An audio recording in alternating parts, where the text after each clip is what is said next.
revised agriculture sector in Bangladesh. From that department, from that agriculture farm, the real journey was continuing still today.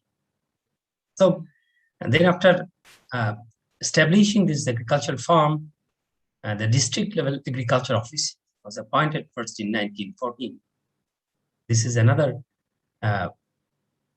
success of this department. Another milestone was made. Actual achievement was to recruit agriculture graduates as this sort of agriculture officials.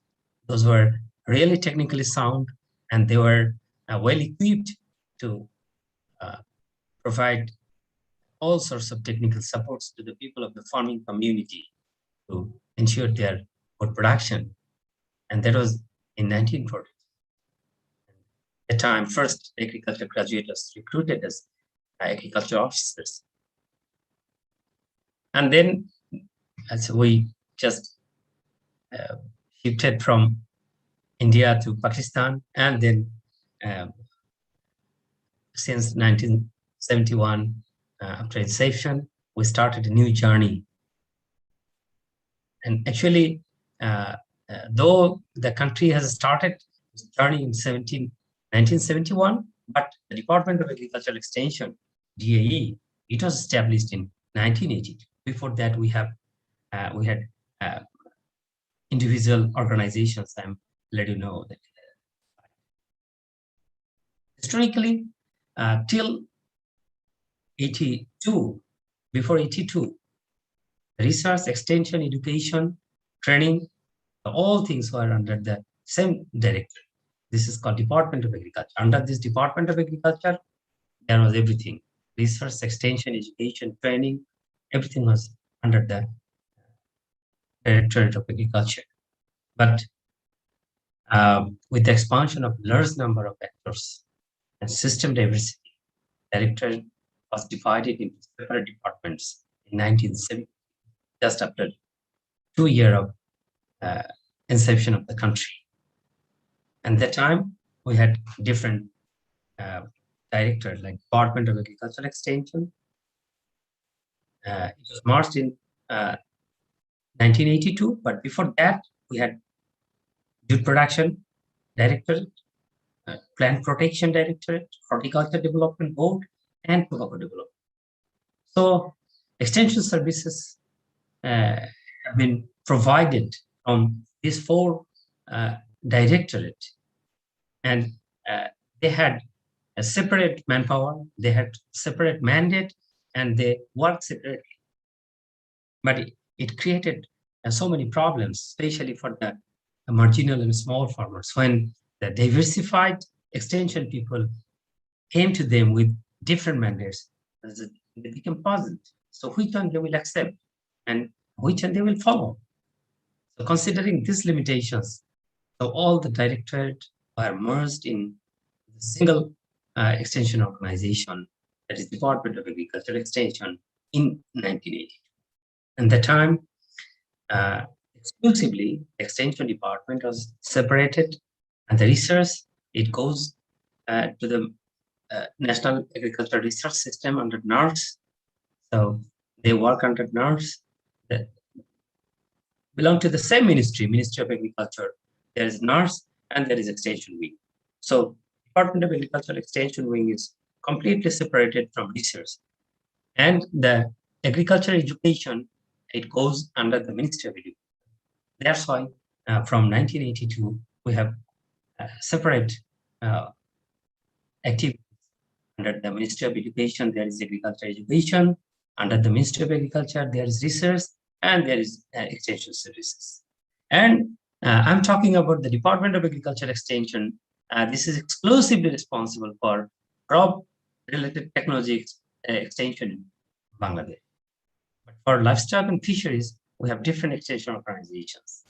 The Department of Livestock Services, DLS, is responsible for disseminating or dealing with all sorts of livestock and poultry-related technologies, while Department of Fisheries is responsible for all sorts of aquaculture and beneficiaries technologies to the stakeholders.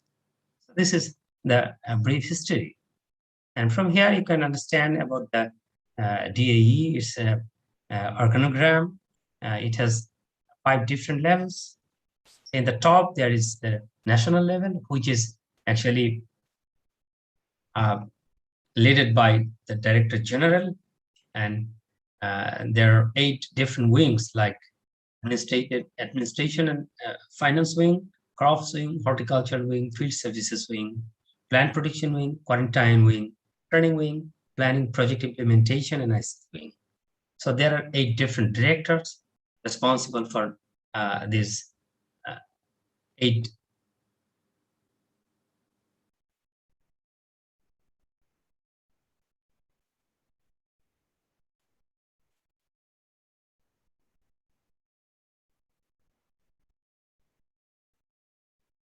So under the is 8 different wing. The field service this wing is the responsible for maintaining the field level extension services, just from headquarters to farmers. So in between, there are another few levels. The regional level, the whole country is divided into 14 different regions. And for each region, there one additional director is responsible. And to support him, there is a deputy director and senior agriculture engineer. And Bangladesh has 64 different districts. So these sort of districts are termed as the zonal level. And for this 64 district, there is a 64 deputy director. And to support him, there are some training officer, additional deputy director, crops, additional deputy director, plant protection, and additional director of agriculture extension, horticulture. So 4 different personnel. There are also just some subject matter specialists, and they provide support to the deputy director. And the most important level is the sub-district level, which is called in our Upojila. This is a Bengali language, and this is actually sub-district, and this is the most crucial level. From here, all the field level activities are implementing. So, Upojila Agriculture Officer is the key personnel in this extension service providing, and he has 2 cadre officer. One is additional agriculture officer, and 2 agricultural extension officer. All of them are agriculture graduates. But at the grassroots level, we have sub-assistant agriculture officer, called as SAAO. They are actually agriculture diploma, and they are responsible for maintaining direct contact with the farmers, and they maintain the bridge between the farmers and the Upojila level extension office. So this is the a simple flow chart through which Department of Agricultural Extension is working.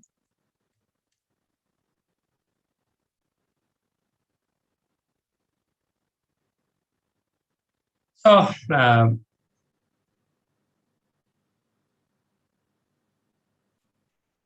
now the main issues that we would like to talk, the extension approaches. Those are followed by the Department of Agricultural Extension. So Department of Agricultural Extension started reforming the extension process and extension methodologies since 4 decades back. It was early 70s, early 80s, that decade, through the introduction of a system which is called as Training and Visit System, TNV System.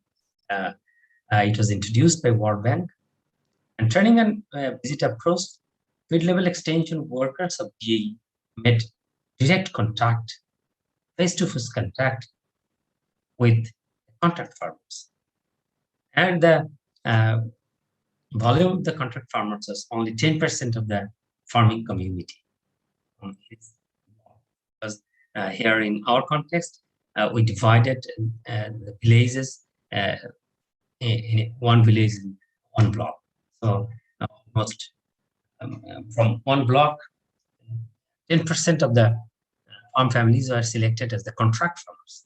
And the extension workers only communicate with these contract farmers, train them, and these contract farmers, they disseminate this sort of which is called impact points, or some sort of recommendation packages to the ordinary farmers.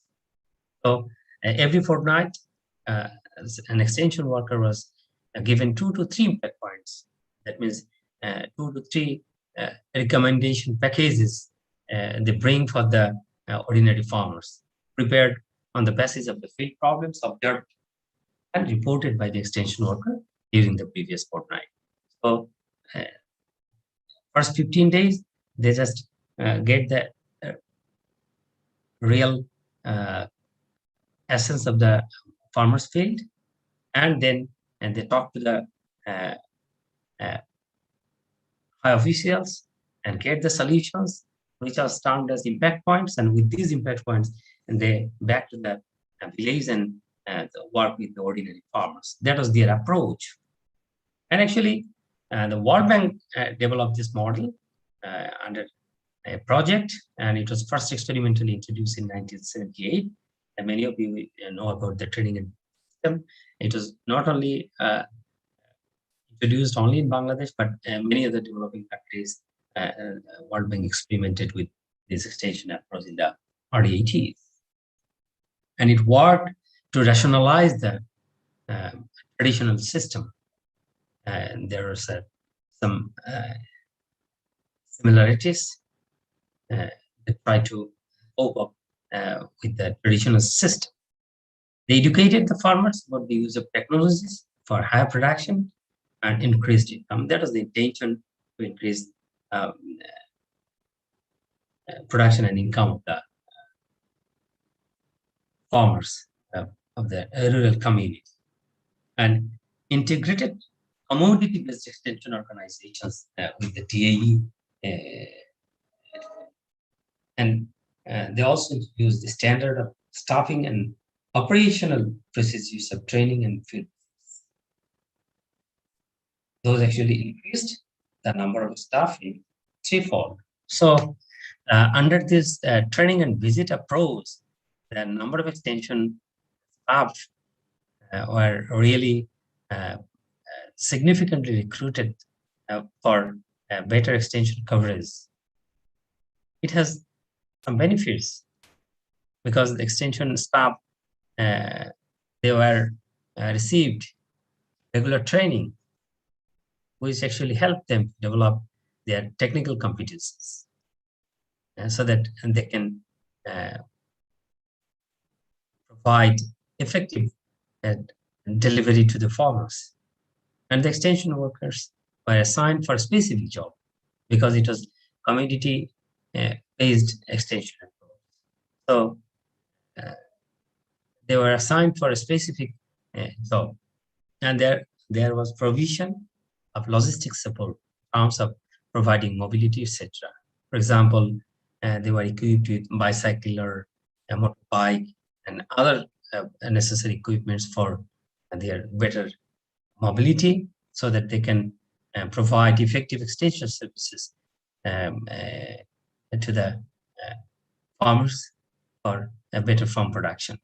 And though it has really some success, but farmers, their perception was quite different, because the farmers had the perceptions that only 30% of the impact points, that means that I was mentioned you earlier, and the recommendation packages were perceived as useful to them, while the rest were more of a traditional type and couldn't fulfill their needs. So only 30% was useful for them, because these sort of impact points were not made actually based on the farmers' needs. That's why the training and visit system failed to some extent. So it was the major limitations. Along with these major limitations, it has some of the drawbacks or weaknesses, like lack of participation of the farmers and field extension workers in the top-down planning process of the extension program, because it was completely top-down. The policy were made by the top extension officials, and it was just disseminate through the extension worker. Then it went to the contract farmers, and then to the ordinary farmers.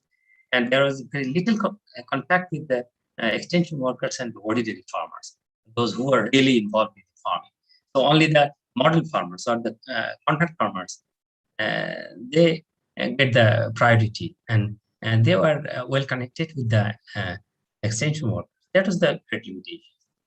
And extension programs mostly took care of the relatively big farmers or large farmers. That is the main problem, especially in the developing countries. It's another problem. Just we put oil in the oil baskets, but there is more oil, we put oil there. That's the problem. So, and the marginal and the smallholder farmers, they were neglected to some extent. That was another great limitation. The message didn't trickle down from the contact to the non-contact farmers, which I'm mentioning as a ordinary farmers. There was an emphasis in the running disease system. That was the main problem, that if the contact farmers don't communicate with the non-contact farmers, then the information flow stops, and it doesn't give any benefits to the non-contact farmers. And the linkage among the research extension education was really quite inadequate. But for functional extension services, this linkage need to be strengthened, because research and education, so these are the main sources for information of extension. So if there is a very poor connectivity with research and education institutions with extension, then the word will be disseminated with extension organizations. So the research extension linkage or education extension linkage need to be strengthened. And the most important thing, only the modern knowledge or the scientific knowledge is not sufficient all the time, especially in the context of developing countries. So we have some indigenous technical knowledges that we just carrying from generation to generation. These are very effective, and these are functioning very effectively. So this sort of indigenous technical knowledges were not considered under TNV approach. And information needs to the farmers were less emphasized, and the impact point, means the recommendation packages, was mostly developed without considering the felt needs of the specific locality. So, and the major limitations is that the on approach of the training and visit system that actually entrance success.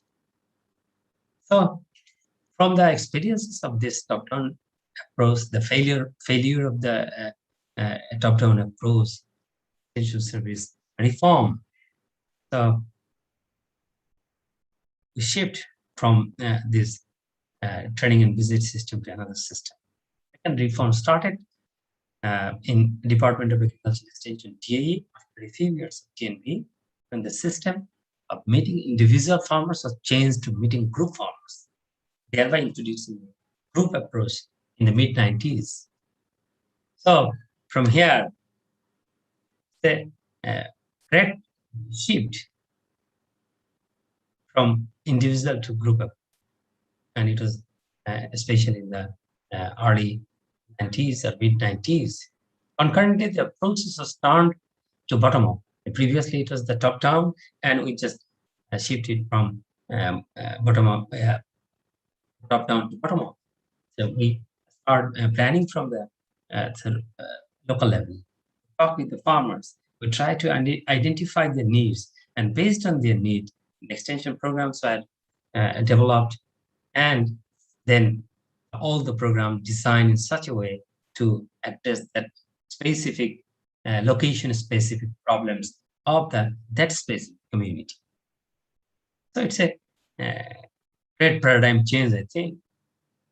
And that time, the new agriculture extension policy, NAIF, was formed, especially in Bangladesh in 19.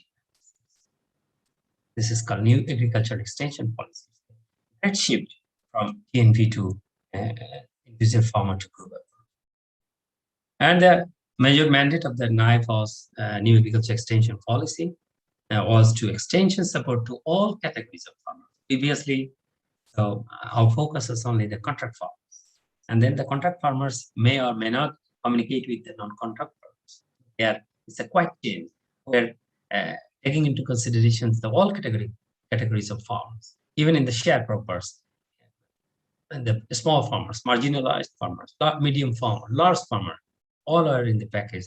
The men, women, decentralized planning. The previously it was the top-down.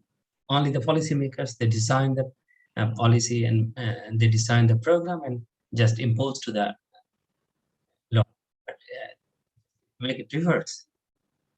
And new agricultural extension policy focused on the demand-led extensions. What kind of, so previously Bangladesh was quite, Bangladesh farming system was quite subsistence farming, only for maintain the household food supply. But from this paradigm shift is changing very sharply. Now we are working for semi-commercialized farm, or to some extent, some commercialization is also have been started. That was previously completely only for maintaining the family subsistence. And new agriculture extension policy are to strengthen extension increase. That was very weaker in the TNP era.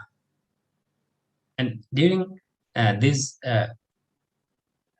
new agricultural extension policy, coordination between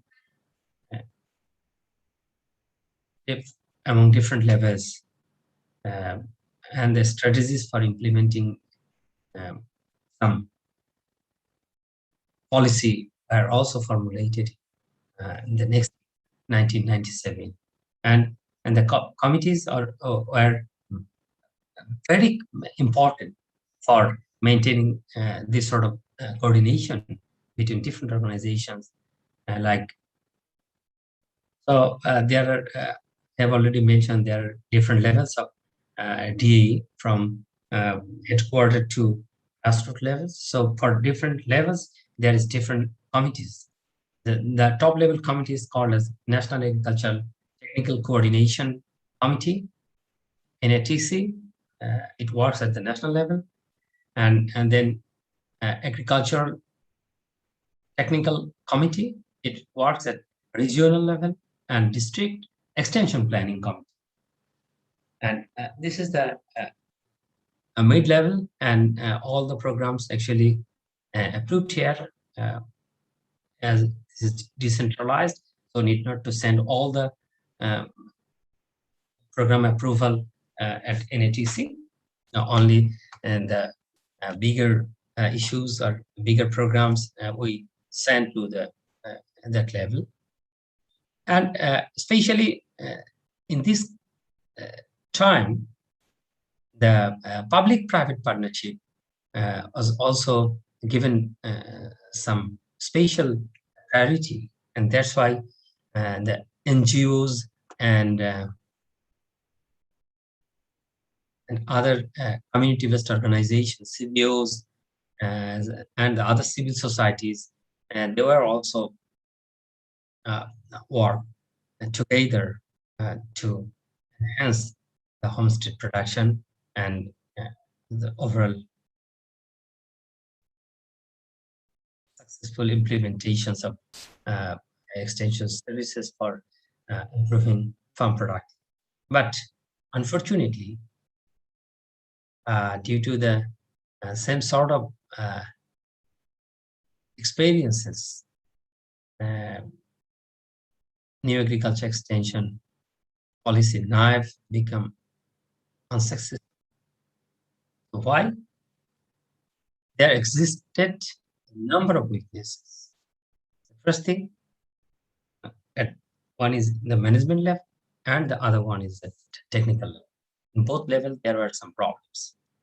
These weaknesses made knife non-functional, particularly because of non-availability of the operational fund, especially in the developing countries. There is very few allocations from the revenue. Most of the cases, the donor funds, this is the blood circulation for extension services. As this new agriculture extension policy was supported by some donor agencies, and when the donor funds stopped, then starts to just dysfunctioning because the mobility stopped. And this is very common in all developing countries. And NIFE has the same fate as other donor funded programs like TNV, died upon discontinuation of the exam. Then, so from this time, the government of Bangladesh, they really learned that we need to order this sort of process programs. Otherwise, donor cannot provide the support forever. We must have to develop our own approach through which we can really make strengthen our effective extension services, and that is the prime for maintaining the crop production. And it was the just seed sowing of the common interest group, which is this approach is now following by Department of Agriculture. So what is the background? So when knife failed, then Farmer Field School, which was actually introduced by Canada for Integrated Pest Management Program, it started to work with some common interest. And this Farmers Field School started in mid-1990s, maybe so far I can recall, in 1999, start this journey by with the project of O-Fish by Danida and DAE, and they start working. And they integrated this Farmers Field School FFS was over time converted into Integrated Crop Management ICM Club, and it was also an integral part of Farmers Field School, but it seems to have quick coherence and running parallel to it and are merged with it. And finally, we merged all sorts of this sort of Farmers Field School, ICM Club in the CAGF process. So what is common interest group? Common interest groups is the farmers groups with having some common interests. For example, farmers having interest on crops, and they will form a group. Mango producers, they have different groups. Vegetable producers, tomato producers, they might have different groups. For fisheries, there is separate group. For livestock producers, there is different group. That means all the groups will be formed based on the common interest of the people who have the similar socioeconomic background, who live in the same village. So they should have common interest on major livelihood activity, and it was introduced under NATP as one project, National Agriculture Technology Program, phase 1 during 2009 to 2014. But the most important thing, it was mostly funded by government of Bangladesh. This is the main changes in the mindset from donor funding to government funding process, extension of process. So what is the focus of CIG? This is actually decentralized, not focused on some contact farmers or some big farmers. Supported around livelihood activities, participating farming communities with emphasis on small, marginal, and women farmers. Special focus was given to small, marginal, and women farmers. Those are really deprived, are really more vulnerable. These sort of people were focused under the CAG approach, and it works under as following the bottom-up approach. So this is completely participatory approach and demand-led approach, and the basis is knowledge-based. So this is the CAG approach, and I would like to give you some idea how CAG actually formed. A CIG is an agreed and ultimately registered. This is a registered farmers group. Association of 30 farmers. In each CIG, there are 30 farmers. They have the same socioeconomic status and living preferably in one. All of them are from the same village. Obviously, they will have this same socioeconomic background. That means all the farmers are small farmers or all the women farmers, and their livelihood approach or livelihood means is common. All of them are either vegetable growers or poultry growers. So this way actually CAG formed. And during the beneficiary selection, here we covered the 80% small and marginal farmers and 20% medium and large farmers. That means priority is given to the resource poor farmers. And the size is 30 for CAG, but the gender issues clearly mentioned here. 35% of the female farmers need to be incorporated in CAG. And most of the cases, mixed group of men and women, because in some cases, especially the country like Bangladesh, there are some problem. Sometimes the female farmers, they are resistant and they show their resistance to work with the male because there is religious bindings, religious restrictions. It sometimes don't allow them to work together. But during this, the Department of Agricultural Extension just they encourage for forming mixed group, because the sharing of ideas is relatively better in case of mixed group rather than male female separate. And the age limit, obviously there will be the adult 18 and above, and a membership, one CAG member from one household. So all the members need to be from different households for giving a chance to more number of households. And a farmer or household member cannot be the member of more than one CAG. So there is some sort of restriction, because the number of CIGs is not unlimited. So we have the limitations to incorporate and all the farmers. That's why this strategy is actually followed by Department of Agriculture. And how it works, especially I have mentioned earlier, they are agreed and they get registration from Department of Agriculture. So group management and registration, this is the first thing. They form the group, then they register and they start working. regular CIG meeting. There is weekly meeting provision. They sit together, they discuss their problem, and they identify their own problem. And after identifying the problem, preparation and implementation of CIG microplan. They prepare the microplan, how they will solve this problem.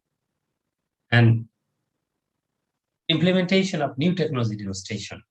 And under this microplan, Department of Agriculture Extension there's some demonstration in the locality to teach them about the technology, and based on the performance of demonstration and the adoption of target technologies and their diffusion to non-CAG farmers. Because as DAE cannot incorporate all the farmers under CAG groups, so this performance, these results are shown to the non-CAG farmers for technology adoptions. They also support some homestead gardening along with field crops. They support for homestead gardening, and there is some provision for fundraising. They deposit some money weekly, and they make some savings, and from these savings they can take loan, and they also share the profit of these savings, because these savings are used for some productive purposes. So forming and supporting producers organizer to develop market chain and primary process. Because in the traditional extension system, our only focus is to produce farm production. But here, the market linkage is that I'll talk later. Market linkage creation. This is another important target for CIG approach, and not only for market linkage, value addition. This is also another target. So there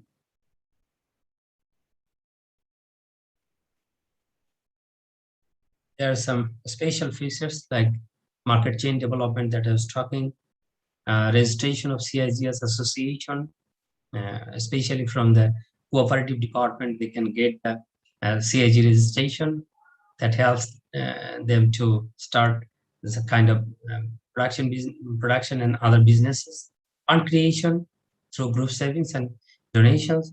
CIG run by an executive committee.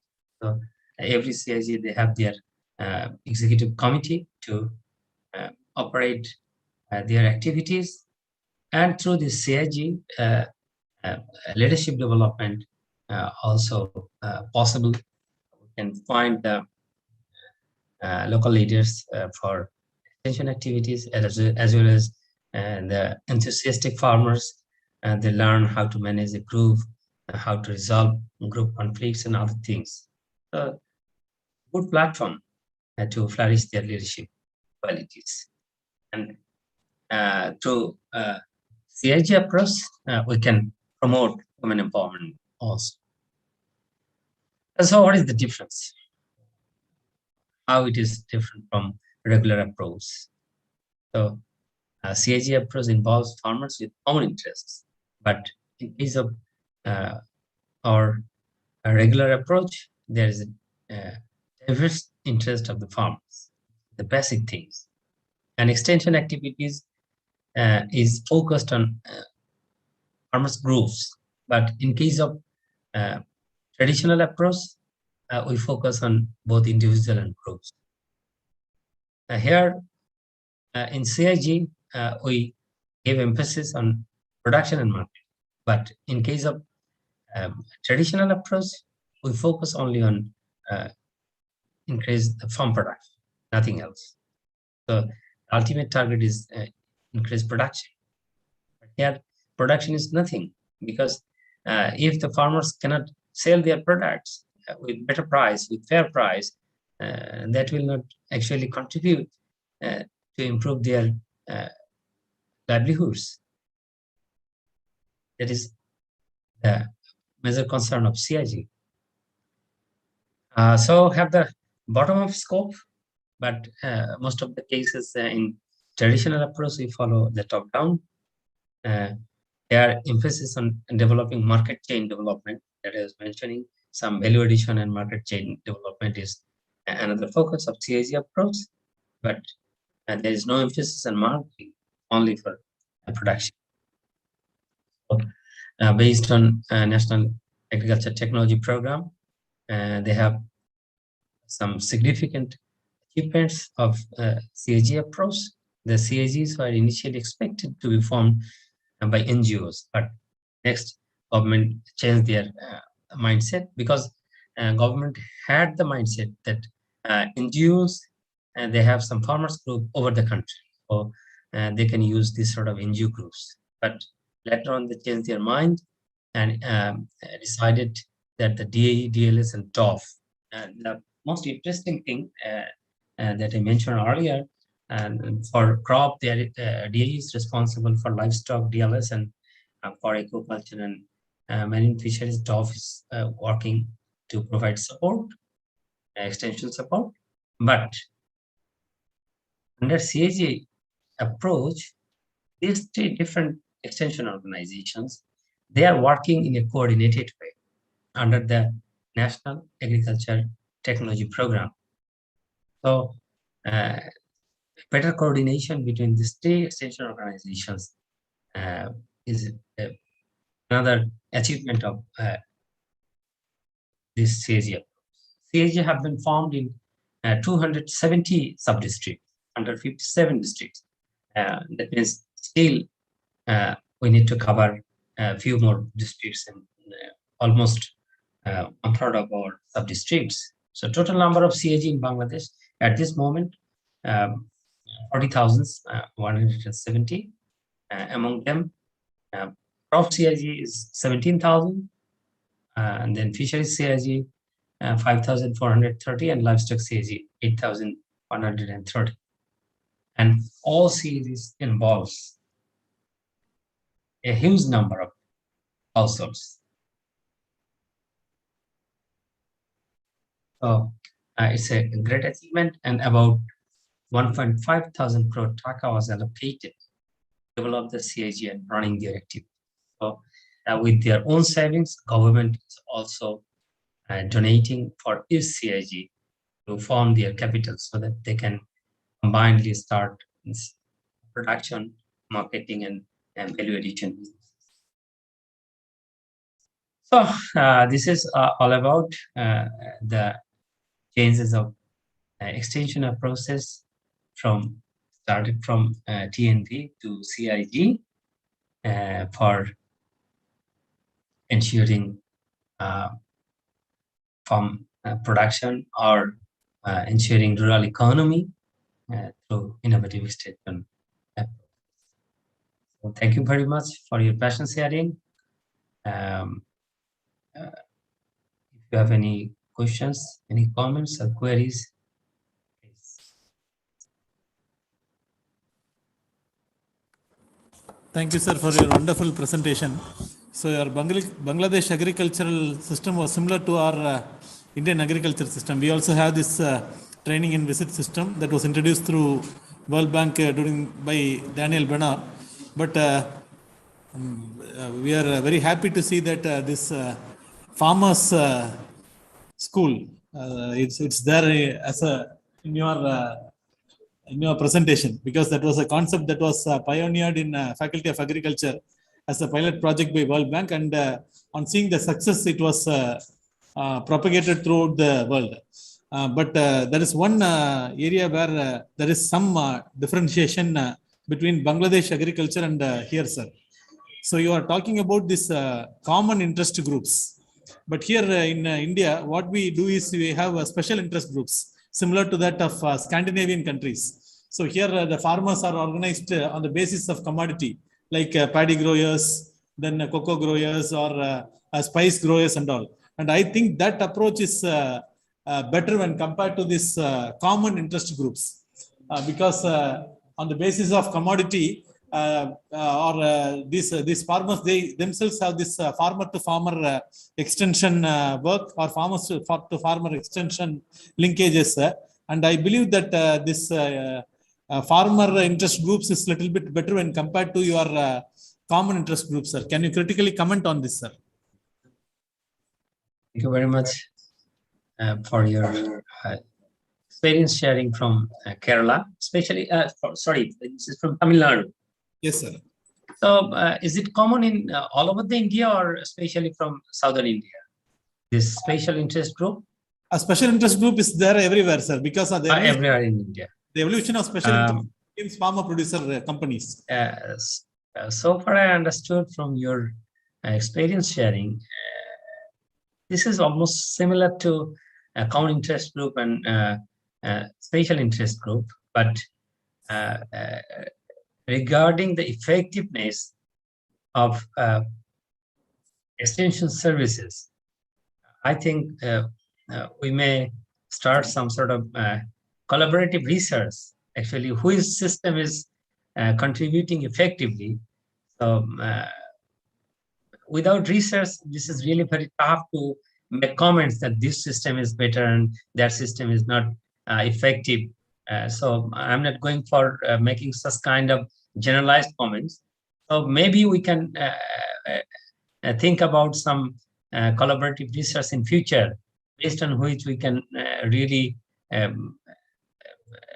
draw decisions. So which system is good, because there is a location specificity. That is another issue, because your context and our context is not quite similar. There are some differences. So maybe it could be a very good agenda for research. Thank you, sir. Thank you. So second important thing is you are Bangladesh pioneered this microfinance concept. Yeah. And we just took it from your Bangladesh, and it has become a very big movement here. So do you have these self-help groups as a part of this new extension policy, sir? Yeah, under this CIG approach, I have already mentioned earlier that the farmers, they are also deposit some money, and the CIG, that means government also giving is CIG some money to start to form a capital. So from this capital, they provide some microcredit to the CIG members to maintain their farm production. So they can lend money from the CIG, and they can back it. So this is based on the microcredit policy. So, thank you. So you have another one thing. Do you have this privatization of extension service in your new extension policy, sir? Do you have any? Actually, for crop, still there is none. But for livestock and for fisheries, we have some private extension services.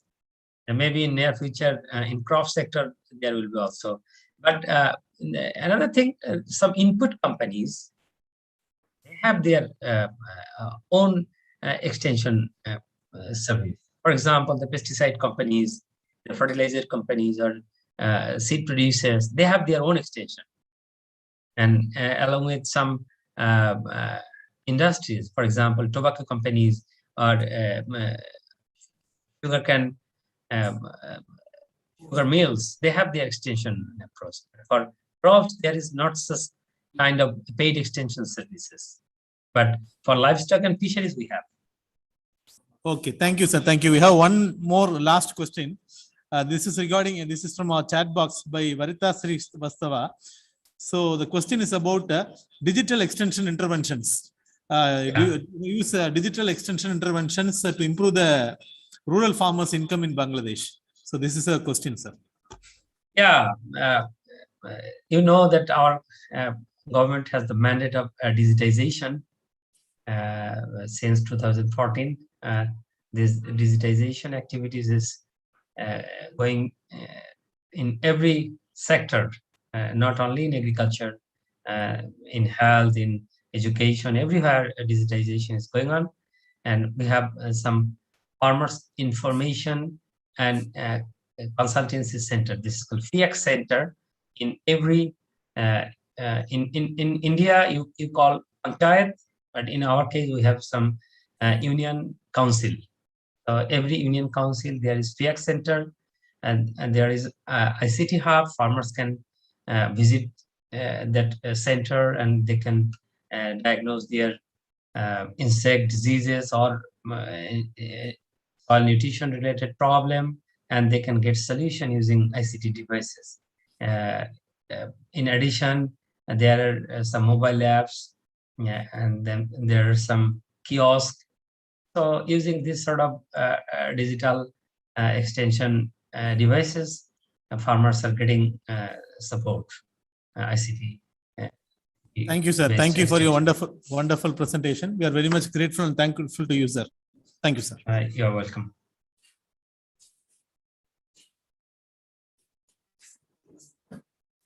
Now to introduce the second speaker of this evening, I would like to call upon Dr. M. Kamal, sir, Associate Professor.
Distance education internationally. He also received a Green Leaf Award, Best Video Audio Visual category in the year 2003 by Environmental Management Authority. And then he served as currently that Ganpat co-director, Grand Wish Foundation, a non-profit organization that raises funds to grant wishes to terminally ill cancer-stricken children in Trinidad. With this brief introduction, I hand over the session to Dr. Ganpat.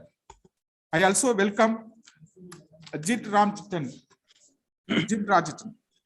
Thank you, sir. Okay, good morning, everyone.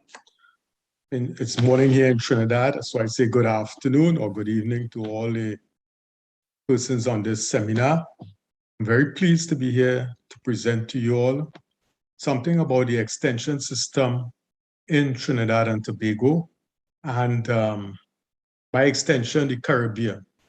So I will start my screen, and I will just ask the host to also unmute Mr. Jit Ramjatan, who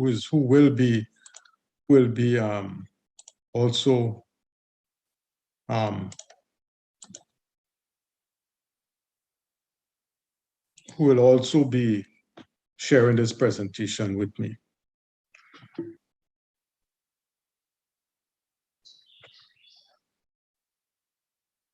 So, see.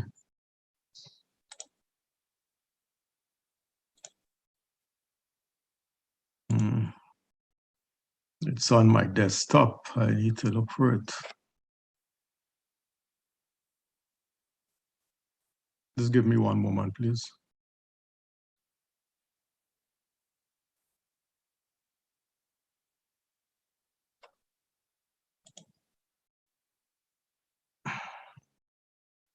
Anybody could help me where I can get my desktop?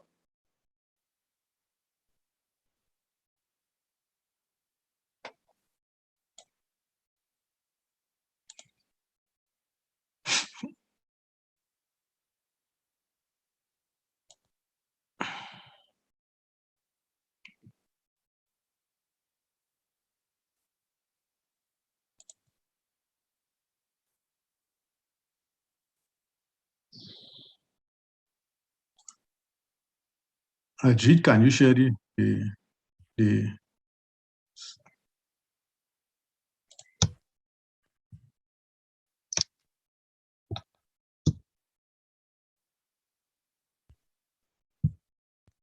Okay, yes, certainly I'm okay. Pleasant good afternoon to everyone. I am Jit Ramjatan, so I will share the presentation.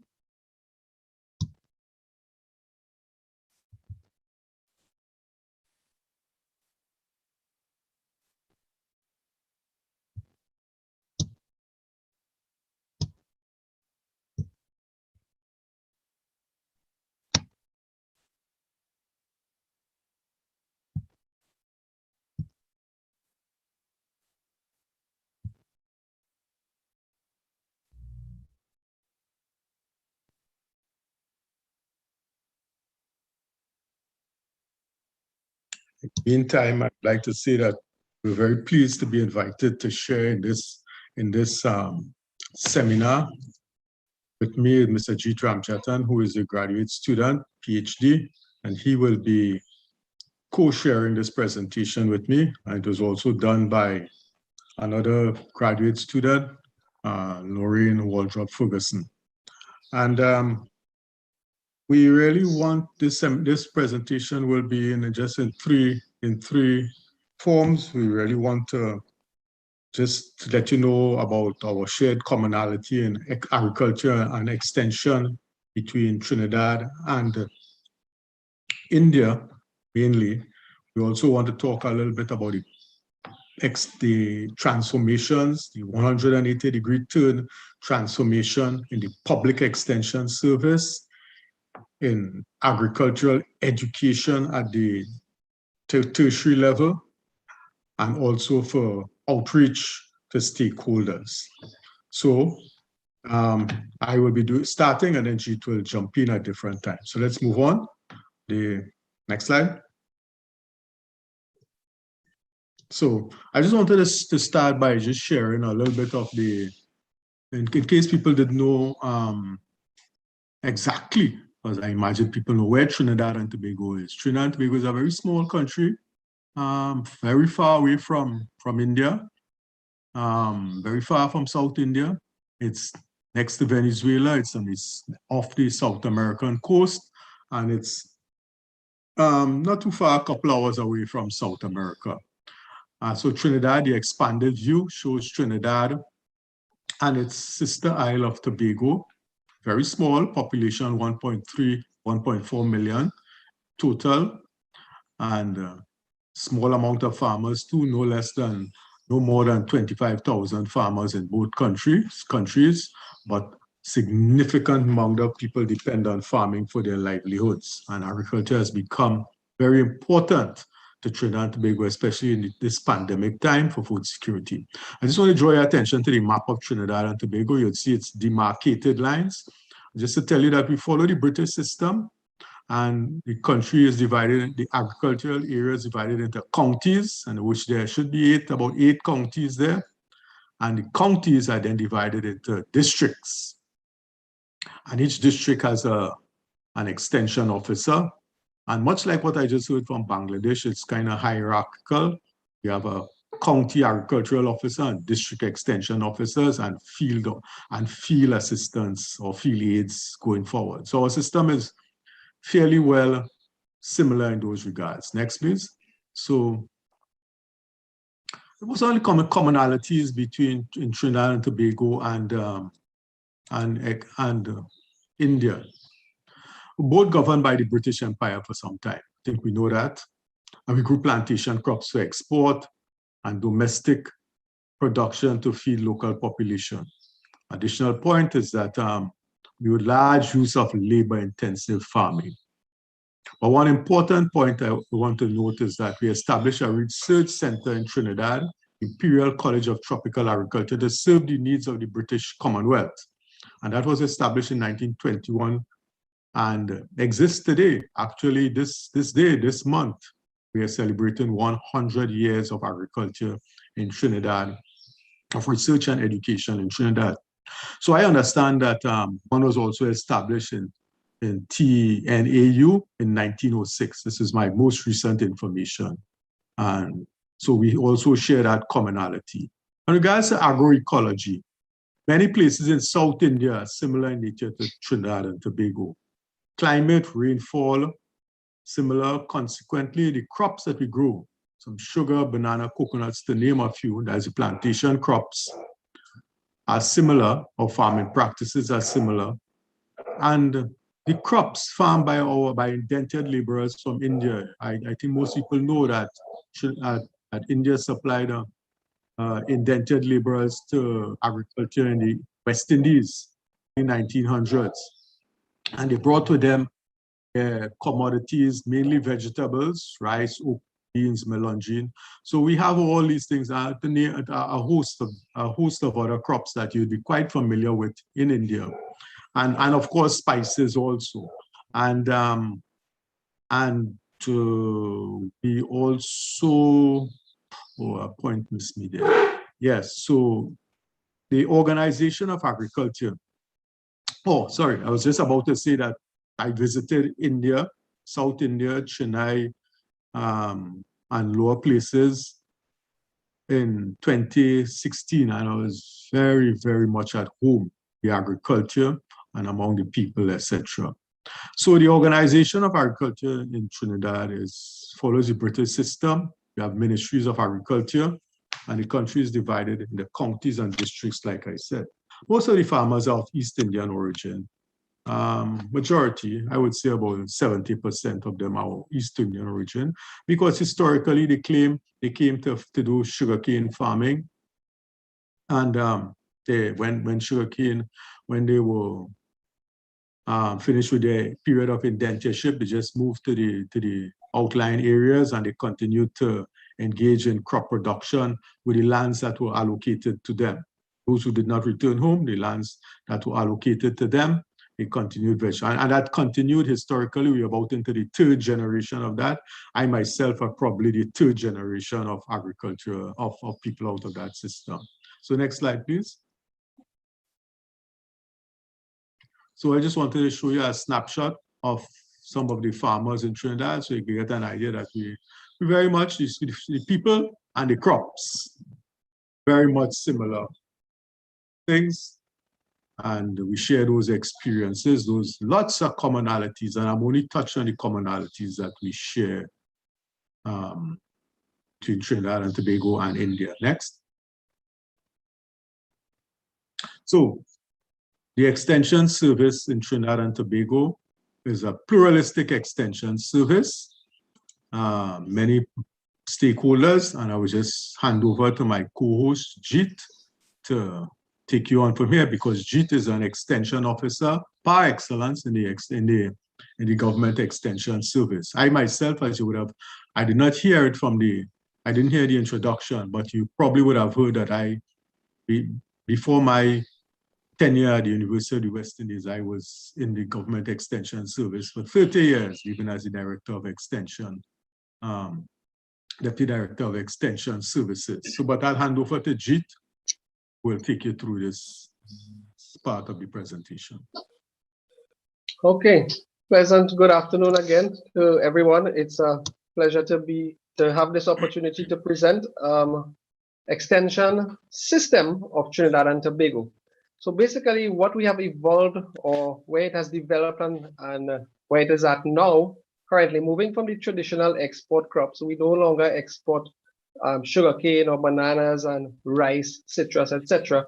Most of the production, as you saw in this previous slide, is for domestic consumption as well as some regional exports, right? But in terms of the structure or the system of extension, we do have a pluralistic system in the sense that there are multi-level collaborations and partnerships taking place between the public extension service, which is the primary or the main service provider, in addition to what I've heard from Bangladesh before, where they have some input suppliers and some private consultants. So we do have some private consultants who, in both crop and livestock sector as well, they provide service in addition to the private extension. So what we do have is a lot of collaboration taking place between researchers, educational institutions, NGOs, and so from time to time they would collaborate on special projects in terms of capacity building, new technologies, innovations, etc. So the extension methods that are used currently, the techniques are these are prior to COVID-19 scenario. So we had the individual face-to-face farm visit. These are the technology of transfer model that has evolved, and it's expanded to include group meetings, discussion, in-house training, farmer field schools, plant clinics. So we have this partnership where we would have CABI International will host the plant clinic together with the Ministry of Agriculture. And then we use other methods to disseminate information, such as newsletters, television, radio. We have big expos, national expos. Sometimes these expos are hosted by the ministry itself or farmers association or even the universities, as in the case for the past couple of years, the university has been hosting National Technology Expo, right? So roughly the extension officer to farmer ratio is between 1 officer to about 800 to 1,000 average farmers, right? So some of the initiatives of the extension system and the government as the main provider, they have sought to develop strategies to utilize new technology packets developed as special for certain commodities for farmers. We have tried to introduce ICTs and technology and other training initiatives, farmer field schools, etc. And always try to foster that kind of collaboration between. So what we want to do is that instead of having repetition or instead of having duplicity, we want to have a situation where we work together with the different partners in terms of research and development, right? So we try to forge all these alliances and mobilize scarce resources and funding. So these are some of the constraints, and part of the national goal is to develop this in order to be able to provide a better service to the clientele, right? So some of the things that we were engaged with and the way that the service was provided prior to COVID-19 would be the traditional individual farmer visit, where farmers could call and request a visit. So an extension officer can come out to the field and visit. And sometimes we would have specialists visit the farmer, and they too will be able to provide solutions. We also conducted quite a number of group methods where we used farmer field school approaches, participatory approaches, discovery-based learning. So we would have novel ways in which that we would transfer technology or disseminate information, give farmers the opportunity now to look at the problems and try to come up with a different solution or a different approach, right? These were done sometimes through the extension alone, or the public extension alone, or partnership with the universities or the research institutions in most cases. So sometimes we would have that kind of collaboration, right? Other techniques used in disseminating information, we would use demonstrations. So we have method demonstrations where farmers would get hands-on approach and they will see the procedures in different areas of technology in terms of irrigation, or whether it's artificial insemination in livestock, many different things. Demonstrations were a main method in terms of technology transfer, dissemination of information, getting them to adopt new practices. We also would have like variety trials. So you'll have different crops, and we would do small experiment plots in which they would be invited to come now and see the success of it. So we would have model farms, and we could take a group of farmers from one geographic location in the country to another. And these are the techniques that we would use prior to COVID. And as I said, for mass methods, we will have these exhibitions, field trips, expo, and fairs. So when we're looking at larger audience, this would be the type of activities that we would conduct, right? From time to time, officers will be given the opportunities for reskilling and capacity development. So we would have training, and sometimes it would be in-house training, sometimes it would be in-service training where extension officers who are working would be part of all of these collaboration projects with university or research institutions or NGOs, right? So this took place on a regular basis, and this is how we tried to keep the officers up to date in terms of the type of service that they could provide for the farming community, right? So then came COVID-19, and around March 2020, when it sort of peaked in Trinidad, it was a time when the pandemic was declared and we had to take action to limit the spread and movement.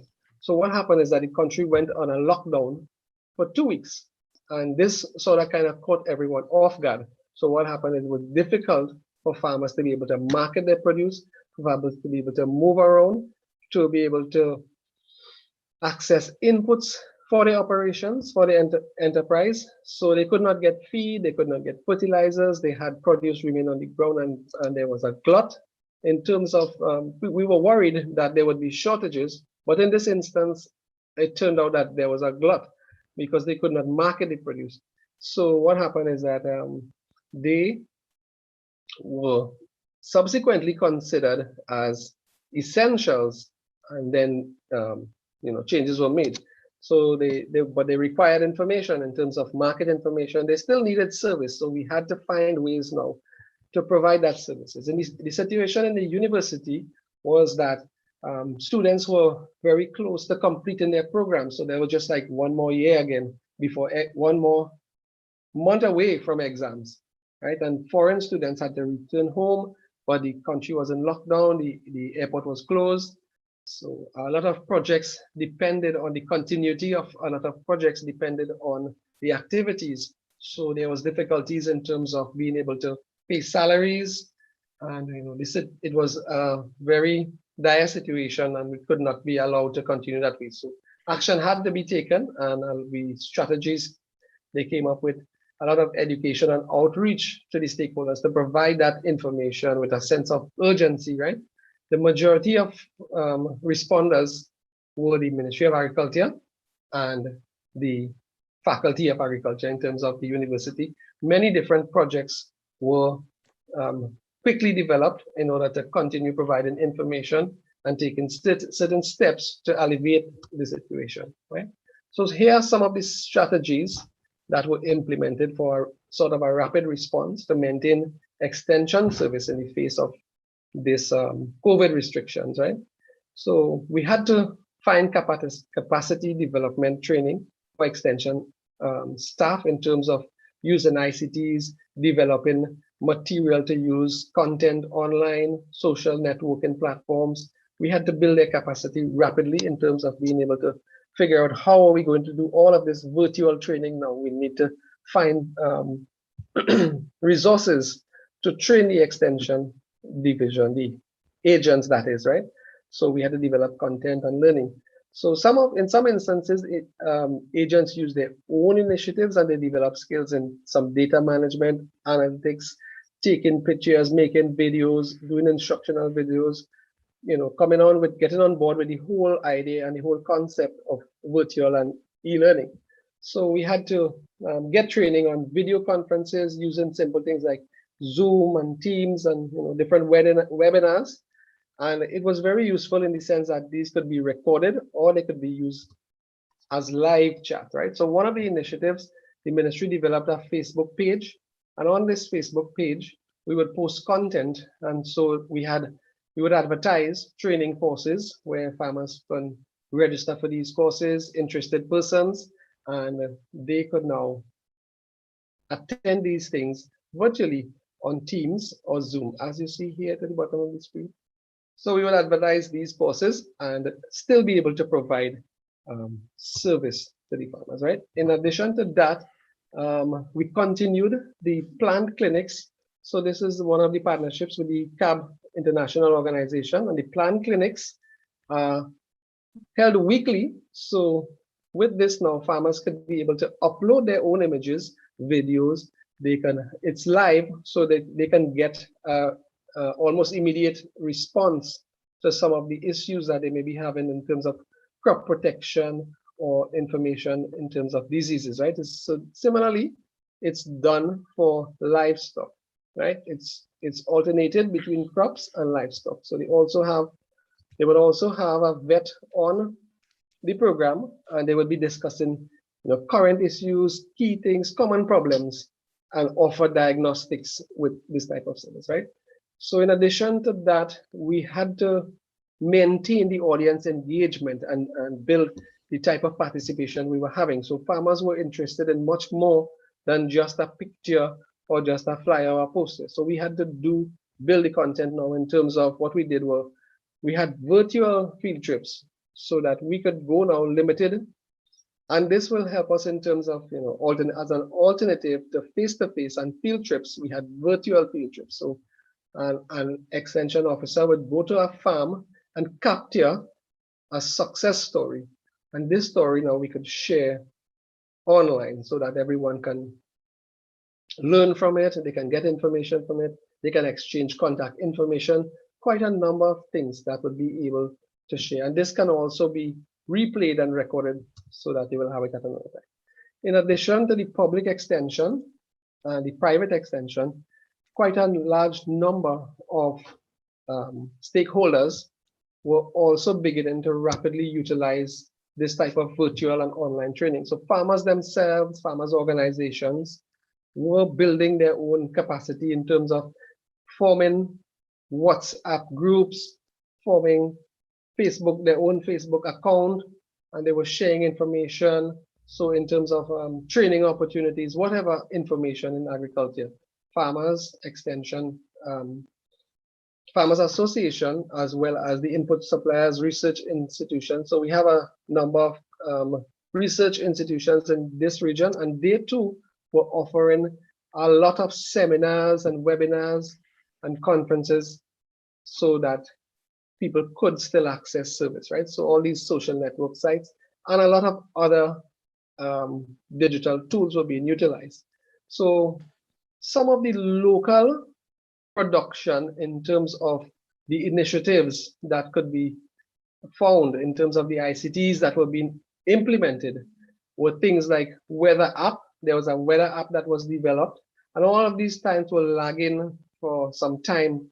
But then with the effect of COVID, we had to take rapid action. So people started to use the weather app, the marketing app, So there were many different apps. There was pest and disease diagnostics for pathology. There was a weather app for farmers, record keeping management, commodity prices, where you can get real-time information. Farmers were able to go on and access through the National Marketing Development Company. They were able to access this data, that is prices and the amount of commodity or the volume of commodity traded on a daily basis. So critical information was provided, and farmers were able to access it through the adoption or the downloading of these apps, right? So smartphone became very essential, a very essential part of the farmers. However, so in terms of the apps, there were instances where farmers, were restricted or limited by their literacy levels, but in terms of affordability and access, it was not an issue. The main issue was they required further training. All right, so with this next slide, I hand you over back to Professor Ganpat. Okay, thank you very much, Jita. So I just want to emphasize what Jita said. All that he's speaking about post-COVID happened within the 1 month, which is the complete turnaround, which is the title of our presentation, a complete turnaround within 1 month to face the realities of COVID. So in the second part of this, I'll briefly speed through this one. It's a project, a farmer-to-farmer project funded by the USAID and implemented at Purdue University. And it's a farmer-to-farmer project. We aim to train local groups in a number of areas, graduate students and business people and farmers, to improve their productive capacity and their technical know-how in agriculture. So this program started, next slide please, this program started in just before the lockdown, and it was based on the original strategies that there would be in-person training, that volunteers would come from the United States of America. Of course, it's a US-funded program, and they would stay a couple of weeks in Trinidad, and they would work with the host groups, and there would be a local volunteer, and there'd be face-to-face interaction, and that's the way it would go. And they would build capacity, and then they would go back home, and they would keep in contact. And training would be evaluated during and after the period of stay. That was the original strategy. So next slide, and that had to change immediately with COVID. That could no longer happen because the country was on lockdown and the people were restricted in movement. Groups could not gather. Groups could not gather. So because of that, the immediate response was then enlist a virtual or a local volunteer to assist the foreign volunteer, so to speak, to be the liaison at the country level, the face-to-face person at the country level, and still that could not be face-to-face. So the remote volunteer provided guidance to the local volunteer through virtual meetings and to facilitate co-creating and co-presenting of training materials. So they would be in contact, they would co-create, and they would co-present the training materials to the host groups. And the local volunteer will organize the rest of the logistics with the host groups to tailor the program, discuss date, time, delivery, training methods, set up the Zoom, and all the other logistics. Next strategy, please. Next slide, please.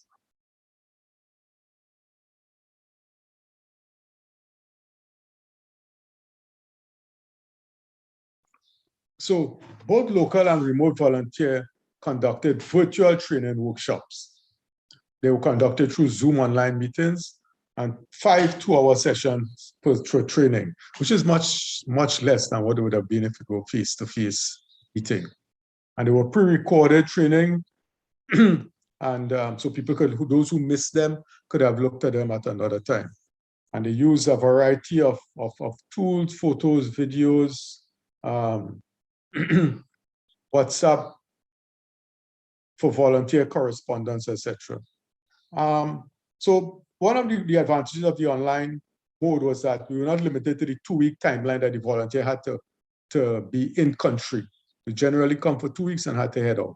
So this could have dragged out, well, not dragged out, expanded over a longer period of time, which facilitated ease of delivery and convenience to the local groups, etc., etc. So it was a much better arrangements. And of course, it followed all the social distancing norms for the country. Next slide, please. So there were evaluations. I'm not going to speak much about evaluation. Evaluations was built into it. Next slide. But there were revised. We had to revise the qualitative evaluation strategies immediately, because remember, this is a foreign funded project, and we're only reporting on one project here as an example. There are many projects, but this is one they're reporting on, and monies are released based on the reports, and the reports, the evaluations had to show some success because people's salaries depended on it. The hosts, the local volunteers needed to be trained, country coordinator needed to be paid, and the country coordinator needed to be paid also. So we had to continue the evaluations. We just couldn't continue the project without evaluating. So we did do some qualitative evaluation, and the volunteer produced a report which included a qualitative narrative of the current situation of the host and associated challenges, an assessment of the training outcomes, the successes, problems encountered during delivery, and some measure of impact that was happening on the ground. Because there was impact, as you would see later on in some of the pictures we will show you. Next slide, please. So I would like to say, if you look at the left-hand side, the program strategy seemed to be more successful and appreciated than if it were actually face-to-face. Now, there was extensive dialogue during the virtual sessions, asking and answering of questions and verbal engagement. You know, and we found that knowing what happens face-to-face, both Jeet and I have worked with farmers extensively. Knowing what happens in face-to-face, we were very impressed by what happens in the online platform. So these are some screenshots of some of the participants there. Go ahead, next slide. And the revised strategies to increase impacts, because impact could always be increased, was based on volunteer recommendation.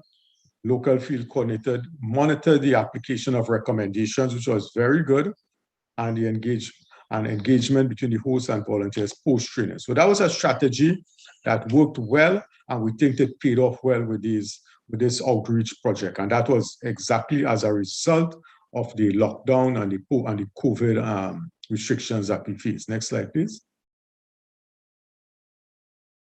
So this is some pictures of the first virtual training program with a network of rural women producers. You can see them there, they're getting their certificates. At some point in time, they were getting their certificates properly socially distanced. And this is the methods we used and the training platform, etc., etc. Next slide, please.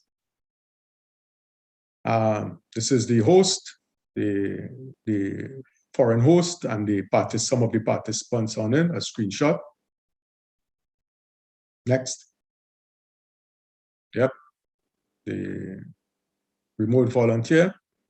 And then I'd like to draw your attention to this slide, which is something we did, which was done by this group, Network of Rural Women Producers. They held a virtual mango festival. I like to say that every year for the last 15 years, they held a mango festival, which was like a big expo, a big, people would come, hundreds of people would come and visit and see and taste and learn and explore and experience variety of mangoes in a variety of ways, etc.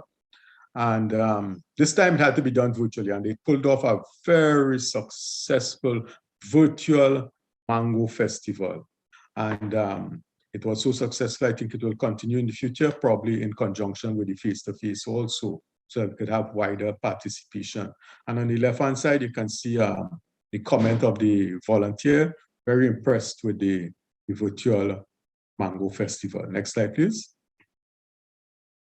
So I want to talk a little bit about the virtual classroom learning for tertiary level education. This is, next slide, please. This is at the University of the West Indies, Faculty of Food and Agriculture. It's the only faculty of Agriculture in the Caribbean that that is responsible for providing agriculture at tertiary level at both undergraduate and postgraduate level. And everything had been done face-to-face before. Students come to the class, they go to labs, they go to field trips, everything face-to-face, though we have been talking about these things for years and years of moving, first of all, to a blended mode where we'd have some classrooms and some online thing. Of course, COVID lockdown with 1 month to go for final exams forced us to turn around immediately. So here we are, virtual classrooms, materials, assessments, assignments, evaluation, all done virtually using the My Learning platform. And as you can see later on, next slide, Blackboard Collaborate was the main interface that we use to teach students, and it is very useful as a conferencing tool and a teaching aid. Next slide, please. And what I like to say is that staff had been resistant. You know, I held the capacity as dean of the faculty in that time, and staff had been resistant for many years, getting onto Blackboard Collaborate and learning to do online. But they were forced because everybody was required to get onto Blackboard Collaborate and to deliver online. So you just sit, and you had timelines because exams were coming up and students needed to complete because some of them want sponsorships, scholarships, etc. So it was done. And we had virtual labs using instructional videos produced and shared on YouTube. Staff learned all this within a month, and they started to do it. And assessment and discussion on BBC and My Learning. Things that we could have been doing for a long time now, did it all in 1 month. Next slide, please. So I'd just like to talk finally about the outreach training, which comes out of the faculty training. Oh, yeah, outreach training. We did short courses as for farmers, other stakeholders, but now this was not possible, so we had to continue this part of our essential part of our function for farmers, students, entrepreneurs, and the general public. And even the staff of the Faculty of Food and of the University of the West Indies, we conducted virtually a home gardening competition for 2 months, virtually. So all our short courses were traditionally been face-to-face, they're now virtual, and you can see the advertisement there for some of the courses. They were all done virtually, and it was transformed. This probably was done within the 2nd or 3rd month, because we couldn't do everything one time, but it came on soon after, by September, of September 2020 started, and it's, as you see, this is the plan for September to November 2021. Next slide. So it's all virtual. Okay, so students and all got into it. All these virtual online trainings you see in here are students. All these people you see in here are students. Students of the faculty who took the opportunity. But now this thing is online. I could do my own training. Of course, they are graduate level students. So they have a first degree in agriculture, and they saw an opportunity, which we supported them. And all of them got online, and they did online training because a huge demand for home gardening and small livestock production, etc., because of the threat to food security in the country and the shortages that we're experiencing. So lots of interest in, nationally, and students took advantage of this. Next slide, please. And we had this planned quarantine course, which we ran face-to-face for 12 years, a major course in the faculty, 12 years. And suddenly we couldn't have it again. It's a regional planned quarantine training course, and people came from all over the Caribbean. It's so very essential because it's USAID funded project, USDA funded project. We had to continue it. And we immediately transformed this course into a virtual online course, and it's actually running right now. It started in September as an online course for delivery, and it's going very well. Next slide.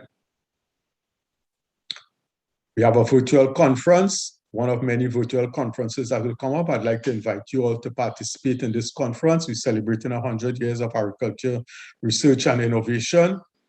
And sometime in November, we'll be having a virtual conference. And it's one of several conferences we plan over the year, which has been going very well. So it's one of the initiatives of COVID-19. And we had several webinars and seminars. We were out front, the faculty was out front in organizing and hosting regional webinars and seminars, well, webinars really, for stakeholders in the lockdown period. Next slide, please. So I just want to close by giving a few reflections. Necessity is the mother of invention, they say. But I would like to rephrase that and say, necessity demands immediate action. So agricultural extension, education outreach turned 180 degrees 1 month later. So little or no, and reflect on it, we'd see that there are little or no complaints from stakeholders about these interventions. We had a few hiccups at the beginning, but there were little or no complaints from stakeholders. I reflected that we were sitting on our hands for some time. We could have mixed face-to-face at all levels, public extension and the tertiary level and our outreach with online, and have much greater reach and impact with our clients. And we could have done that a while now. So necessity forced us. Now, I just want you to know that Trinidad has excellent connectivity and fair internet penetration. And most stakeholders have modern mobile devices, smartphones. Farmers are still lagging behind a little bit, while many of them have smartphones and could make use of extension services. Some need prompting, probably training for the adoption of smart devices and how to use them effectively, etc. And I would like to say that this new modality has enhanced enrollment in agricultural programs at UE by students across the region. Now, students across the region find it difficult to come to Trinidad because of financial, they have to pay fees, they have to stay in Trinidad, and it has been dwindling over the years. This year, our enrollment in graduate level programs post-COVID has gone up 100% or more. And this is because we have put all our master's programs online, all our master's programs. Within a couple months, we took the initiative and we converted all our master's programs to online programs and had them fully approved and accredited. Next slide, please. So I would like to conclude, because I know the time is there. The change has been stressful. Can't deny that in many ways to all service providers. And many of us, are beginning to burn out or to feel the effects of burnout. But I want to say that the change to alternative strategies will form part of the future post-COVID of extension delivery, both in the public service, at the tertiary level, and at outreach. But saying that there will always be the place for the human touch. We can't conduct extension virtually all the time. Farmers need to see, feel, touch, interact with a human. And that's an extension officer in whatever form needs that human interaction. So a mixed approach to extension, education, outreach is envisioned for the future of the Caribbean. That's my final word. So I'd like just to close by showing you the present. Thank you. Slide. Thank you. And to show you my presenters, Mr. Jitram Jatan on your right, PhD candidate, my last graduate student, Dr. Lauren Ferguson, and myself. So thank you very much, and I'd love to answer any of the burning questions you have. I know I've seen one or two in the chat, and I will wait for the moderator to ask for them. Thank you. Thank you, sir. Thank you for your wonderful presentation, sir. We have some questions in the chat box, sir. So your country, Trinidad and Tobago, is very close to our nation on geographical terms, and we have many people of Indian origin getting settled in Trinidad, Tobago for the past few generations back. Do you practice now? Do you have mechanization in farming in your state, sir? Because earlier we have this farm laborers going from South India to West Indies, particularly many countries there, for carrying out farming operations. So what is the state of mechanization of farming in your nation, sir? This is the first question. And the second question was you made a point about virtual farm clinic. So this is a relatively new concept here. Can you just explain us, give us a detailed explanation about this virtual farm clinic? And the third important thing is regarding the corporate social responsibility ventures. So after this pandemic, we have many corporate social responsibility ventures in farm sector. Trinidad, your West Indies, you have a lot of corporates involved in farming. So you have any corporate social responsibility ventures involved in farming in your country? And there is also a question from D'Souza, and he asked that how do you sustain your agriculture activities because of this hurricanes, because of this climate change issues and all? And do you practice climate resilient farming in your country? So these are all the questions, sir. Can you just give us some answers? Yeah, I will start with the question on mechanization, and Jeet will answer the question on virtual clinics, and I will answer the others. So, okay, so we have mechanization here to some extent, but I would consider that mechanization to be largely inappropriate. We have most farmers farm on land which is less than 2 acres, and generally the vegetable farmers on less than half acre or less. But of course, the mechanization that they were accustomed to was the mechanization for sugar, for large-scale cultivation of sugar, for tractors and large equipments, etc. And they have tried to adopt that, and it works. But a single farmer on half acre can't really own a tractor, and cooperatives don't really. So the short essence of answer to that is that we have mechanization. In my mind, the mechanization is not wholly appropriate. What we need are small mechanization, small, and I know that we could get a lot of that assistance from India. I was on a seminar recently with the Indian High Commissioner in Trinidad, and I was asking for somebody to come to show us all this range of appropriate equipment for mechanization, yes, for land preparation, but for post-harvest activities, etc., that we could generally show to our farmers that they can make use of, because the large equipment that we have now are wholly inappropriate. One farmer with 1 acre of land having a tractor is really a financial liability on him.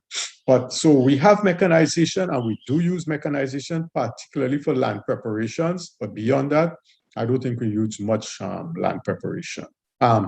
Mechanization. And it's an area that we really would like to get some collaboration on. So Jeet, over to virtual plant clinics.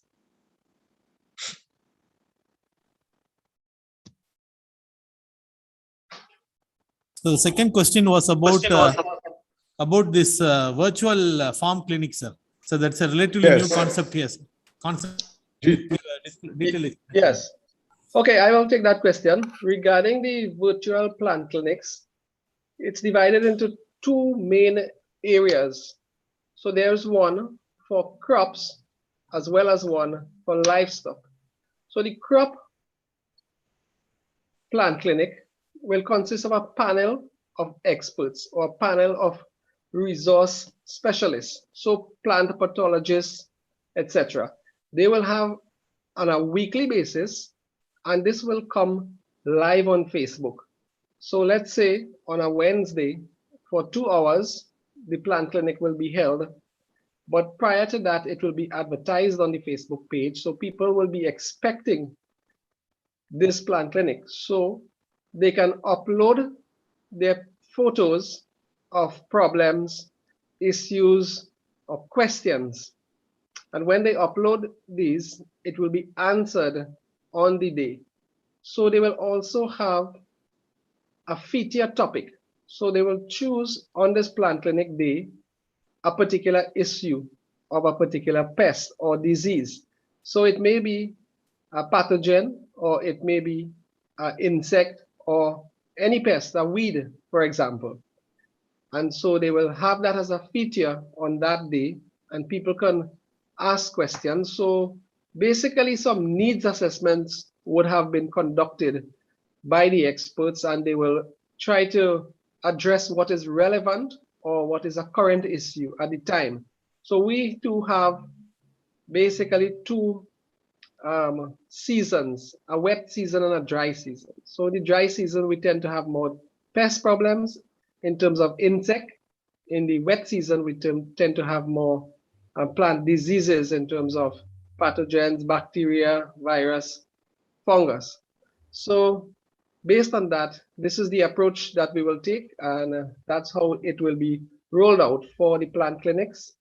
And in terms of the livestock, they will choose a particular disease in livestock, like let's say mastitis, for example, and there will be a vet on hand, and he will be able to assist in terms of providing technical information. Sometimes part of the discussions will take place where people will bring up information that might be misleading or misinformation, or there might be a myth that they want to debunk. So this is the opportunity where we will have an expert to be able to validate these things, right? So they might invite collaborators as well. So this is the approach how the plant clinics are run and how they're held. So they also invite key persons in terms of Farmers Association, and they encourage everyone to share this information. Thank you, sir. Thank you. Yeah. So you have I will- another. Yeah, you have another Yeah, I will question answer with I regard will to this. answer the question on the climate change and Okay, okay. Thank you, sir. Thank Yeah. you. Please Yeah, go yeah. on.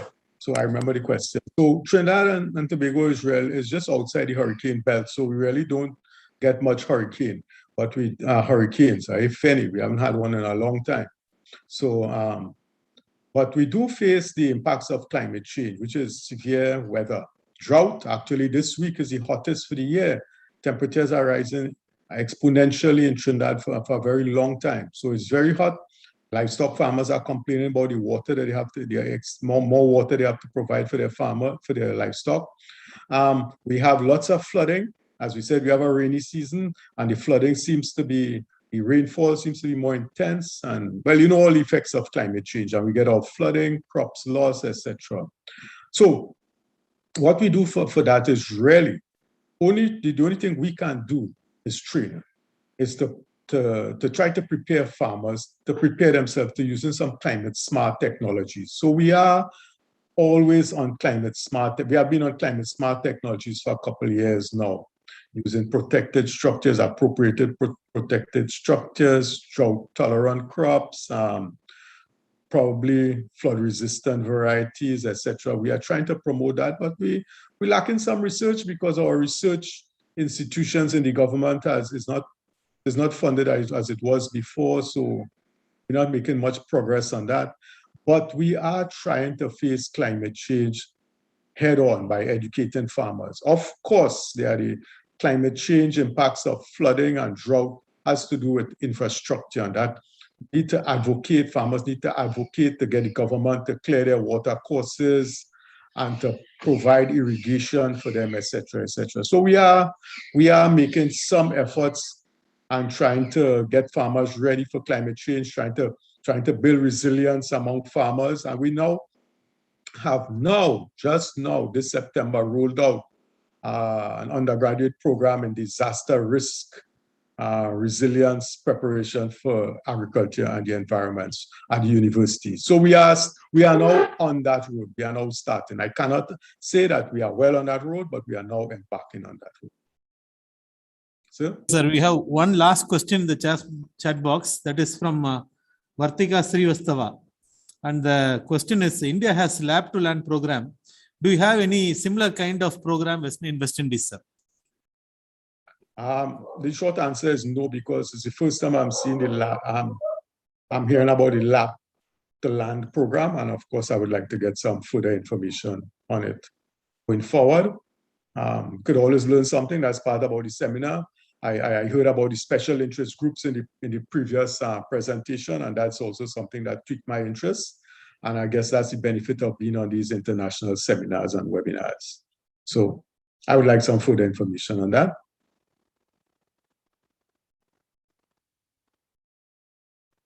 Profusely thank you for your wonderful lecture, sir. We are thankful and grateful to you for sharing with you your development experience. And I believe that the participants of this international virtual conference could have benefited out of your lecture. So this you introduced new concepts to us, like virtual labs. So I think we will try to use this in future, sir. So with these few words, I once again thank you for your wonderful lecture, sir. Thank you. Thank you, and to my co-presenter, Jeet, thank you also. It was nice being here.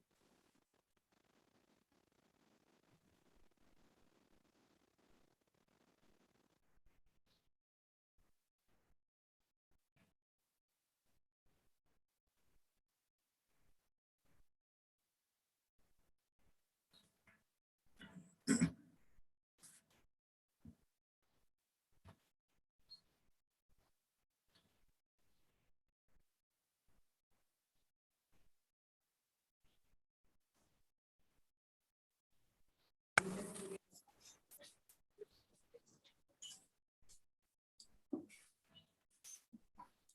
evening to all. For the final session of this international conference, we have a dynamic, efficient, and eminent extensionist, Dr. S. Parthasarathi, as lead speaker. Before invite him, I want to share some words about him. Dr. S. Parthasarathi, he is currently working as Associate Professor in Agricultural Extension in Pandit Jawaharlal Nehru College of Agriculture and Research Institute, Karaikal of Puducherry State.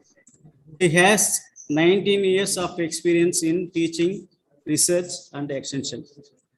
He has completed his BS degree in 1995 and MSc degree in 1997 in Annamalai University and PhD from Tamil Nadu Agricultural University.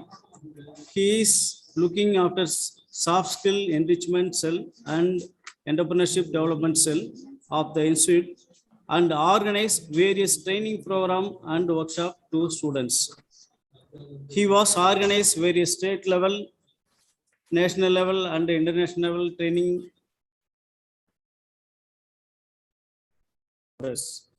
He is associated with 5 research projects as principal investigator and co-principal investigator funded by ICSSR and Government of Puducherry. He is member of Board of Studies, research advisory committees, and editorial board member of various journals. He has published 20 research articles and popular articles. He wrote 3 books. He gave many radio and TV talk for the benefits of farming community. He has participated and presented paper in more than 25 conference, seminars, and workshops. His area of interest is learning, communication, and extension management. Now, I invite Dr. S. Parthasarathi to take over the final session of the international conference. Thank you. Thank you. Good evening to all. Respected Dean, Faculty of Agriculture, Dr. M. Ganapathy, sir, and my beloved teacher, respected Professor and Head, Department of Agricultural Extension, Dr. M. Vetrichelvan, and my beloved teacher, the Conference Director, Dr. D. Venkatesan and Dr. M. Gavaskar, the Organizing Secretaries, Kalidasan, Ramesh, Sujay Velu, and co-organizing secretaries, the invited speakers of this day, Dr. Muhammad Sarkar, Professor Jan Kemper, dear faculties, participants, beloved students, good evening to all. It is an immense pleasure for me to be a part of this international virtual conference on improving rural economy through innovative extension approaches.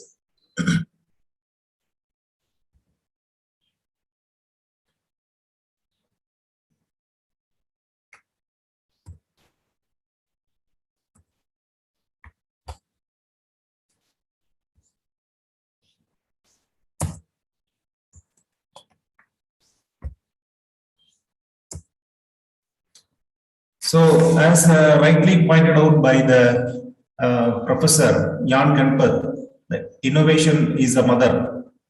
Okay, right? Whether there is a need for innovative extension approaches. When I was student, I learned about the innovative extension approaches. After completion of 19 years of service, still we are searching for new extension approaches. So whether it is needed, the question arises us. Definitely. So if innovation ends, the world itself will end.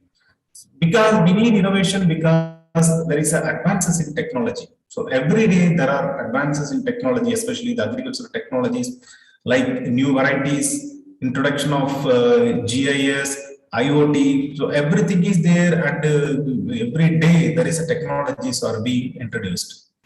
So these technologies have to reach the beneficiaries. The technologies are developed by various institutions, various private people, or should not be kept as such. They have to reach, and the benefits have to reach the farm people. Because of this advancement in technologies, we are getting a lot of facilities. So COVID-19 is a very good example for us. We have come across with many new interventions like the clinics, online clinics, and we know about Google, but we are not used Google Meet and Zoom apps, but we are frequently using, and we are using everywhere. So like that, because of advancement technology, with the enhancement of facilities are more. So this creates a lot of opportunities for us. So we can organize such an international conference. A person from Bangladesh and scientists from West Indies, TNT. So they are reaching immediately with they are talking, and we are interacting immediately. So the facilities previously was there, but this situation gives us a kind of opportunity to make use of this. A farmer previously who was able to sell their produce only at village level, now he can sell at national and even international level.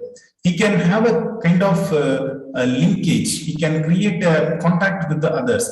So the technologies gives us a lot of opportunities. At the same time, we should not forget that the challenges is also engulfing us. So it is also coming along with our opportunities, and whenever we are introducing any kind of technologies. So we know that because of this, every government or every farmers or anybody, their institutions are making some kind of effort.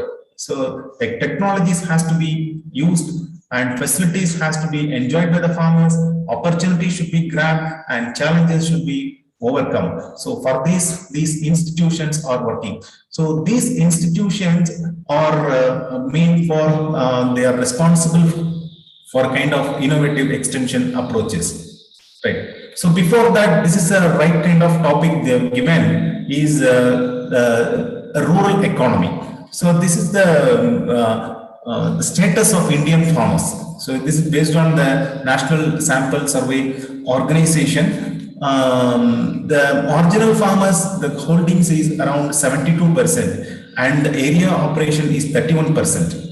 And in the case of small farmer, it is 16, and area operated is 24. So it is very apparent that the marginal and small farmers of India is holding their majority of the lands, and they are also doing operations. So this is a major concern, and this is how we have to go for a new and innovative extension approaches. So in the case of large farmers, their support will be more. They can get any kind of support. They can even create their own resources. But in the case of marginal and small farmer, it is questionable.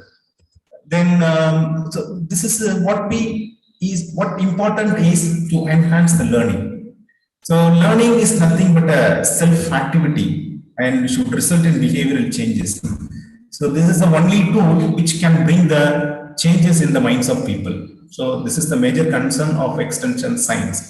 So extension service providers are one end, and extension science is in the other end. So the science should take care of those things, and it should bring suitable innovative technologies to reach the out the farming community, the end users. So we have to, the science has to make a lot of effort to bridge this gap by means of by using the opportunities available. So it is also important for this fraternity to create an effective learning situation. So this learning situation is not only for the farmers, not only for the researchers, but also for the extension service providers. So here, whenever we are focusing the learning, especially the non-formal learning or learning through learning to the farmers, the first important thing to be addressed is the needs.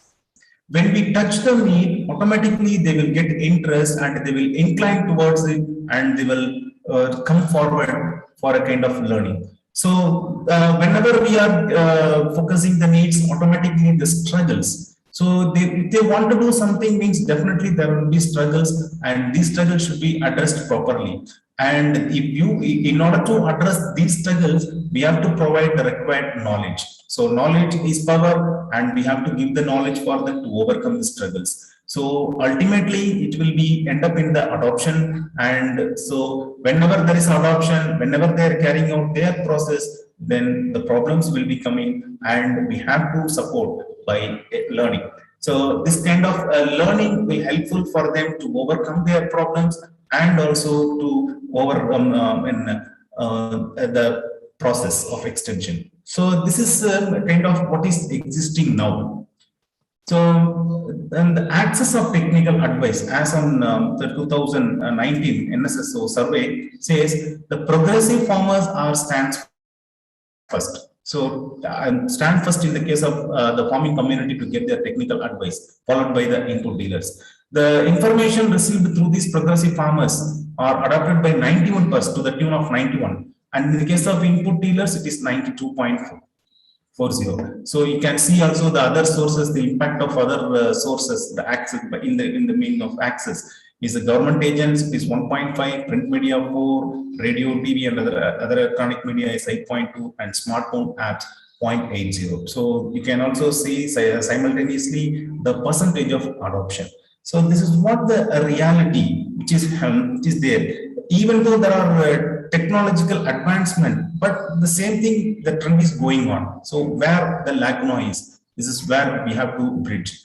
So the important aspect of the present today topic is the social and digital media platform. So social and digital media platform are the integral part of day-to-day life. So they are without any internet or without any smartphone, we cannot lead our life. It is a part and parcel of our life. So this is we have to take care of these things, and it definitely created impact among farmers. So before COVID and after COVID, if we have a kind of study, before COVID the impact was less, and then after COVID the impact is more among farmers. So it created the speakers of Trinidad and Tobago. So they are expressed that the impact created in Trinidad and Tobago. So we have also such a kind of experience in these post-COVID and COVID situations. So this social media, the greater advantage is that it allows the participants to share their views. So whereas in the case of other media, they can share, but it is not of timely. So they can share their information whenever they want. They can share. This is a great advantage in the case of social media. And another important advantage of this social media is connecting the people. So it connects the people cutting across the edge. It connects the people to the next, to the farmer next to him. It connects the farmers to the next village, and even the countries. So this is a greater advantage of this social media. So this, we have to think that this is a media, this is a platform. So this platform has to be taken care in proposing or making any kind of innovative approaches.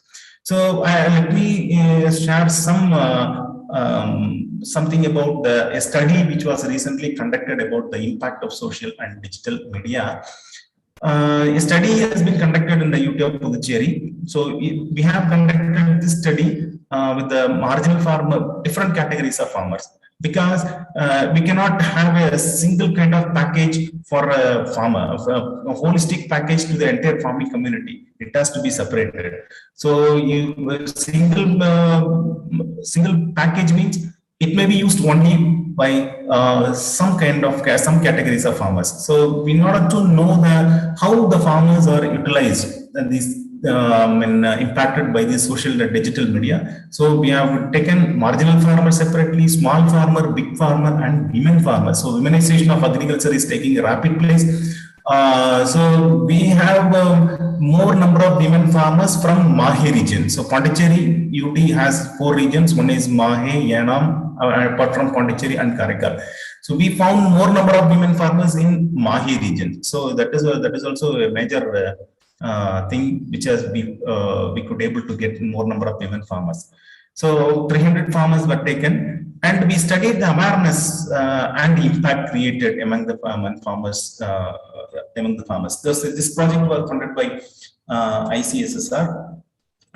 What I want to share only some of the findings. Right? So we are very much aware that the WhatsApp is a major source of the social media available to the farmers. I mean, they know very well.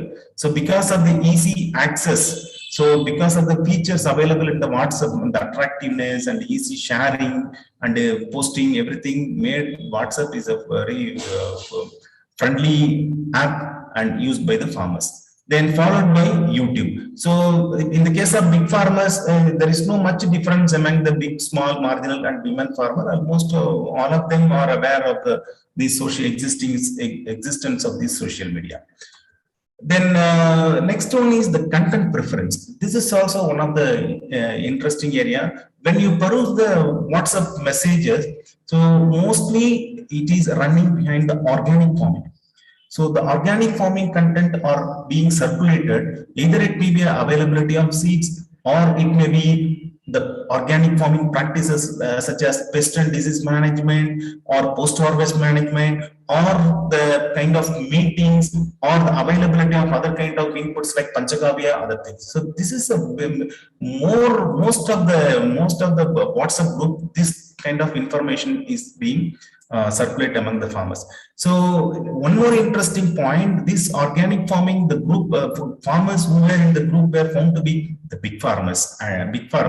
So it is also inferred that it can be inferred that big farmers, they are more pertinent to organic farming. They can able to do organic farming with the available the resources, and they can also able to exchange the kind of materials among them. So apart from that, the pest management comes next. So this is regarding the most of the content preference or content being circulated among the farmers. Right. So these are all the various the impact in knowledge sharing. So the learning should end up, okay, the learning should be a fruitful one. So knowledge is the base and knowledge is the power. So this is what the creating one technical message. So this is very pertinent, and it is very found very often, and often is very less and never is found to be more. And this is what we are, most of the farmers, our concern is receiving the message, responding the message, and adopting the message.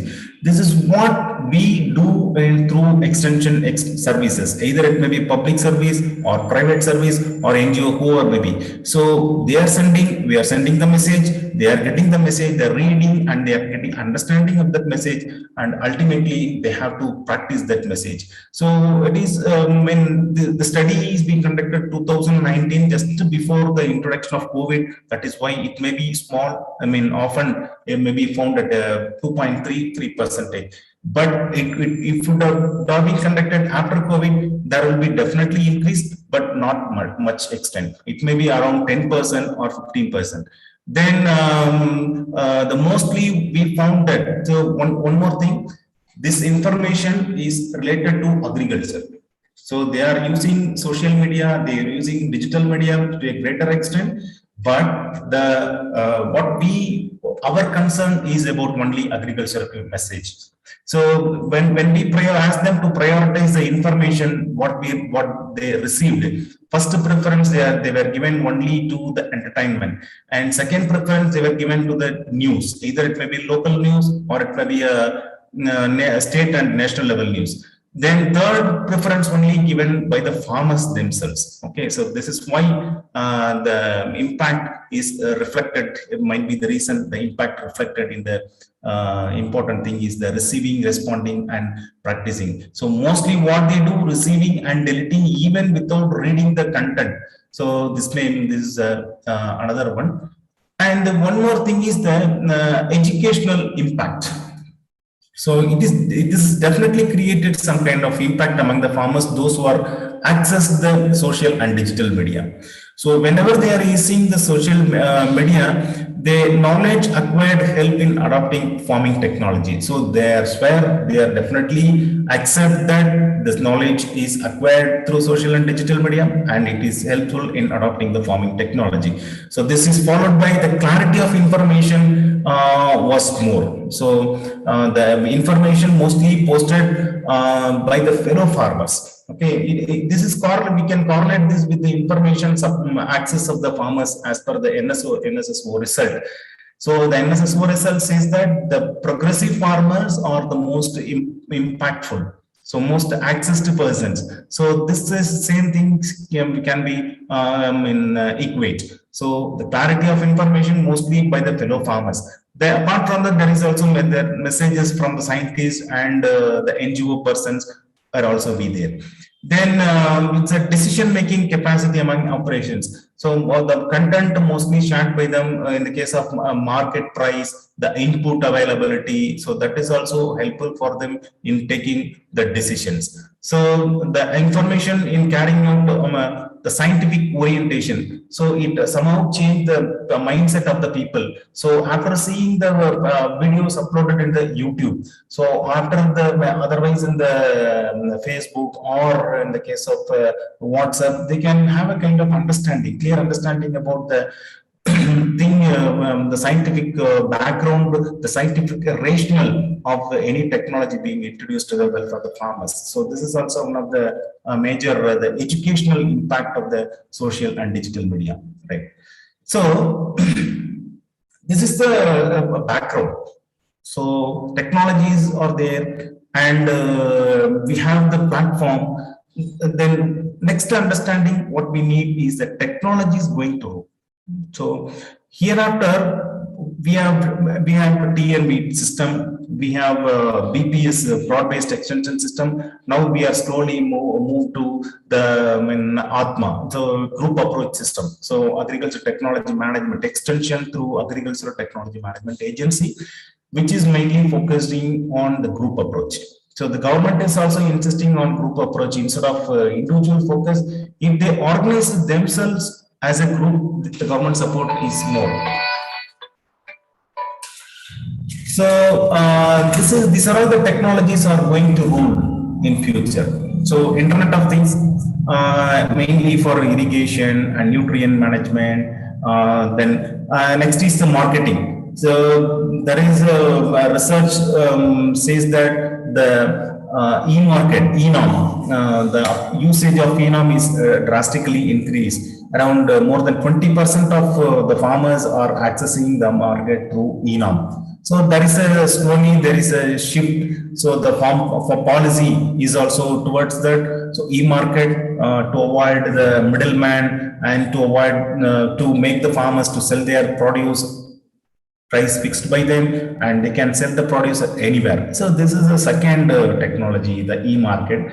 Then the Internet of Things, as you know, the drones. Now labor shortage is more, and the drones we can use for the spraying of pesticide or any kind of chemicals, or to assess the field problems. So we can use the drones. That is also going to come across. And mobile apps. So mobile apps, the government of Tamil Nadu, Udavan app, they have introduced, everything is available in that app. Either it may be starting from the availability of inputs or the visit of the extension officials, or it may be the price, weather, everything is there in the mobile app. The farmers can get the information at their in his hand itself.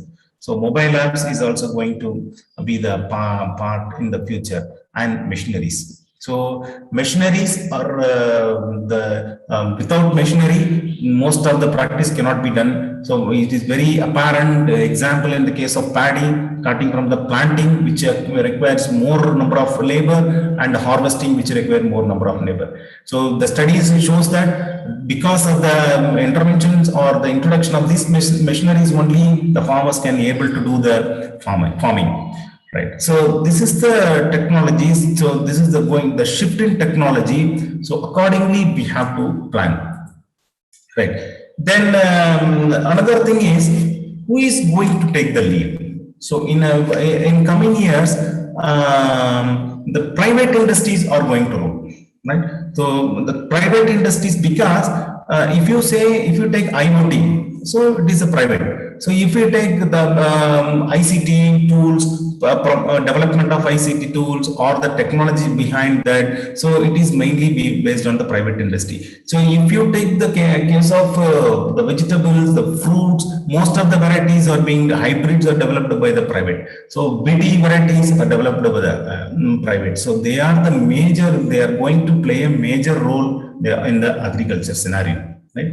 Then entrepreneurs. So the government is now promoting entrepreneurship among the farmers, among the students, even among the rural youth or the uneducated persons, whoever may be the entrepreneurship development skill, they are mainly focusing. So the entrepreneurs are also going to take the lead. Then farmers federations. So if you see the shifting of extension focus, so from TNV or VPEs or Atma, now they're slowly shifting to the farmers or federations or farmers organizations, FPOs, rather I can say farmers producer organizations.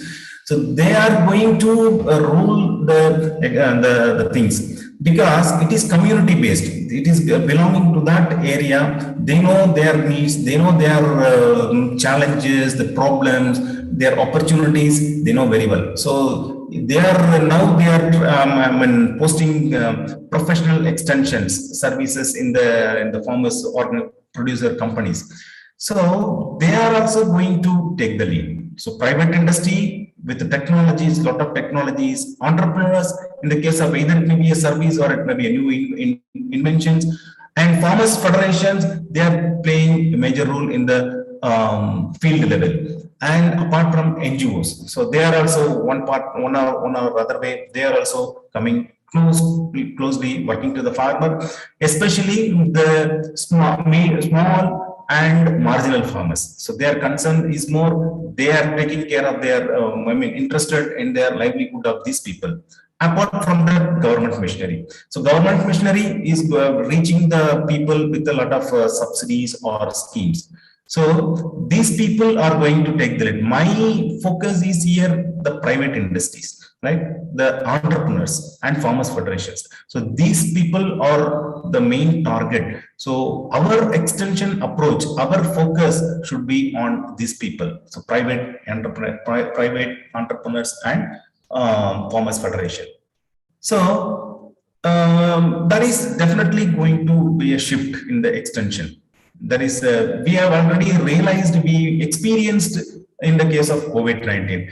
But anyhow, if we take these things at present, everything is reverting back. So we are now withdrawing the online classes and we are going for offline. So which is the most preferred means by the students. The same thing may be preferred by the farmers and also the other stakeholders of agriculture. That is online or this kind of online mode, but have to be brought to the offline mode. Anyhow, this online mode can be included. So it may be supplemented with the offline mode. So if 1 hour theory class means we can have 1 hour theory class and 15 minutes of any kind of interaction with the external experts. So they can with any entrepreneurs, so with any kind of farmers. So this will supplement the teaching process in the case of offline. So what is needed? So the social and digital media are one thing we have to remember. They are the platforms. Okay, we have to feed that platform. So one thing we should have a clear understanding that we the people, either the scientists or the extension persons or the farmers, have to feed these social and digital media. And the advantage of this media is the access. So they can access at their hand, at their home, at any time they can access, retrieve the information. So a lot of advantages are there. So this social and digital media is going to rule, and it is a means of coping up the technological advancement. So in the learning phase, it will going to supplement a lot, right? So that is why this is given much importance. So here, what we need, the things to be considered is a journalistic skill. So they have to be taught how to do, how to post, how to take a videograph, how to take a short video, interview, or how to handle the social and digital media. This kind of skill have to be taught to either the extension professional or the farmers those are accessing in this media, or the scientists, whoever may be. So this will enrich or this will enhance the readability or the acceptability of the content. Okay, this is most important. So why mostly they are just receiving and just deleting the message is because due to this only. So it should be made attractive. So it has to be given in a form which the farmers can easily go through, understand. So this is why these things have to be needed. The journalistic skill, apart from technology, these things also needed. Then updating of technology. So we have to update the persons who are handling this media, who are part and parcel of this media, who are the admins of this media. They have to update technologies. So what is the technology available at present? So the content which are relevant to the farmers. So you cannot upload everything, every technology is available. It is not the case. The technology is relevant to the farmers, those who are in that group. Okay, all those who are taking part in that social and digital media. So this updating of technology is very much essential. If they don't update the technology automatically, so you can see in many groups, in the beginning they used to interact more, and when the time progress, automatically it will come down, right? So the updating of technology is very, very important to make sustain the things. Then establishing discussion forums is another point of view. So whatever the technology they received, whatever the information they received from this media have to be thoroughly or have to be interacted among the, discussed among the farmers. The farmers, for that purpose, they may have the forum offline or in person. They should sit and they should discuss. So they can get more clarity. They can have the kind of a peer intervention. The group influence made them to go for kind of adoption or make use of that any kind of the information received through this media. So they have to be sit together and they have to discuss. So this is the establishing the discussion forums is very much important, and rewards and recognitions. If they post some important message, so mostly what we do means we never recognition is important. So it will enhance the learning, it will enhance the teaching process. It is important for. So even though there are persons are posting any kind of new information, valuable information. So if they receive such a kind of information, I mean, if they adopted or use of that information, it has to be recognized. It should be reciprocated. So for that, either rewards may be given by the person who is running that group, or who is running, owning, or who is responsible for that. So either it may be a recognition from the government or private, whatever may be, or from persons those who are taking part of that social media. So the rewards and recognitions are needed. These are the boosters. So they can enrich, or they can make the people to participate more, right? Other thing is the local content. So these are the local content which need to be addressed. Then whenever we are designing the extension approaches, they should ensure more participation. So it should be participation should be ensured, and inculcating entrepreneurial skills among the people. So those who are taking part in the extension, they have to be very careful in inculcating the entrepreneurial skills, and using of advanced ICT tools. ICT tools should be used, and inclusion of all stakeholders in the extension process. It cannot be a single person who can rule over the extension. Those days are over, and it is contributions made by all the people. So we have to include all the stakeholders in the extension process, and it should be a comprehensive and comprehensive community approach. So it means locally it has to be addressed, and locally it has to be given focus. So the ultimate aim of this new extension approach to increase the rural economy is mainly based on three things: the sustainable development goal. One is the social security. We should ensure the social security, since we have seen that there are 70% of small and marginal farmers are there. So we know the profile, we know the background of the people, and how much adoption they made, how much benefit they may get from the new technologies. We know very well. So social security has to be ensured. Technology developed should be common to all, and it should give benefit to all kind of people. And the economic security.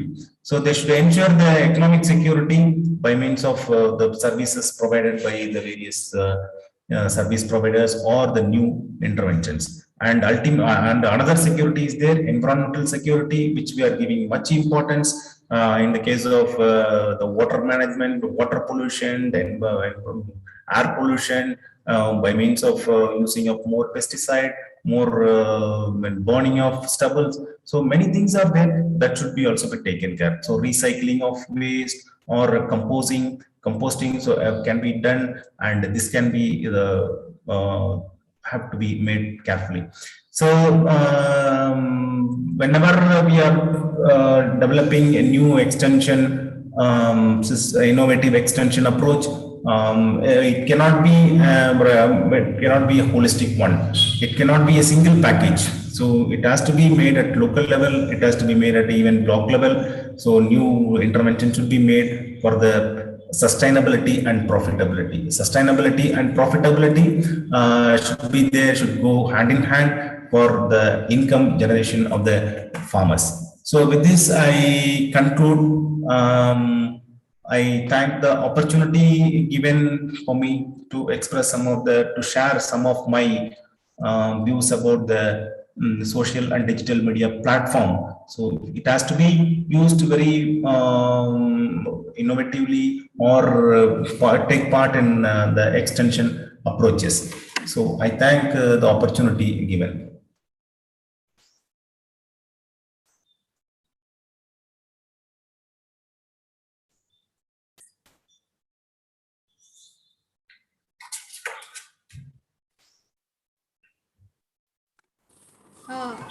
So everyone, the chat box is open for discussion right now. If you have any queries, you can please ask your queries in the chat box.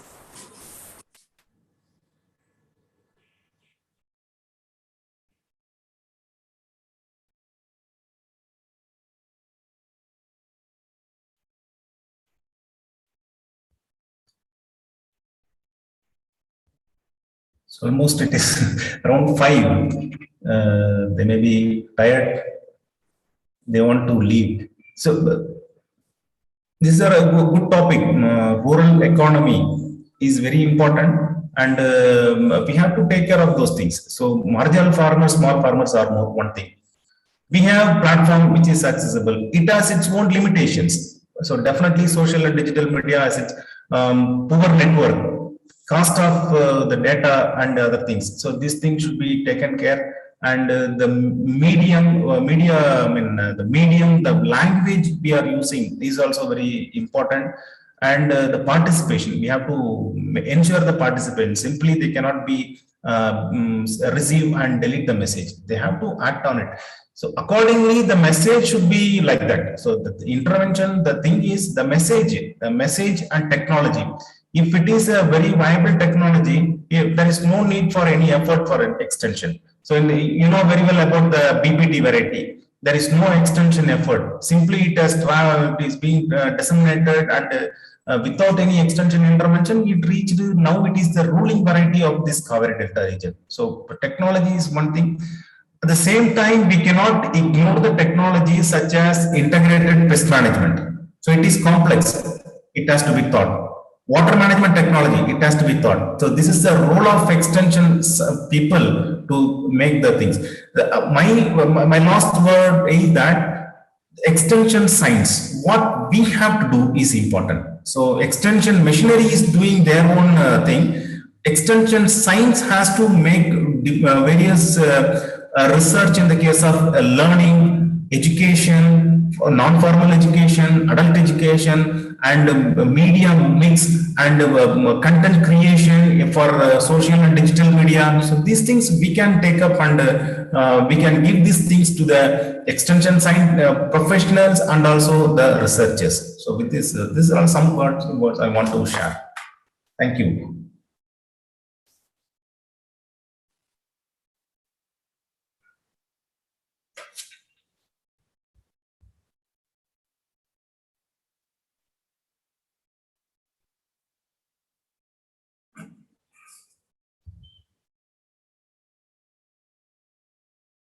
Full session. Okay. I think there is no more question from our chat box. I move to the end of this program. That is a vote of thanks.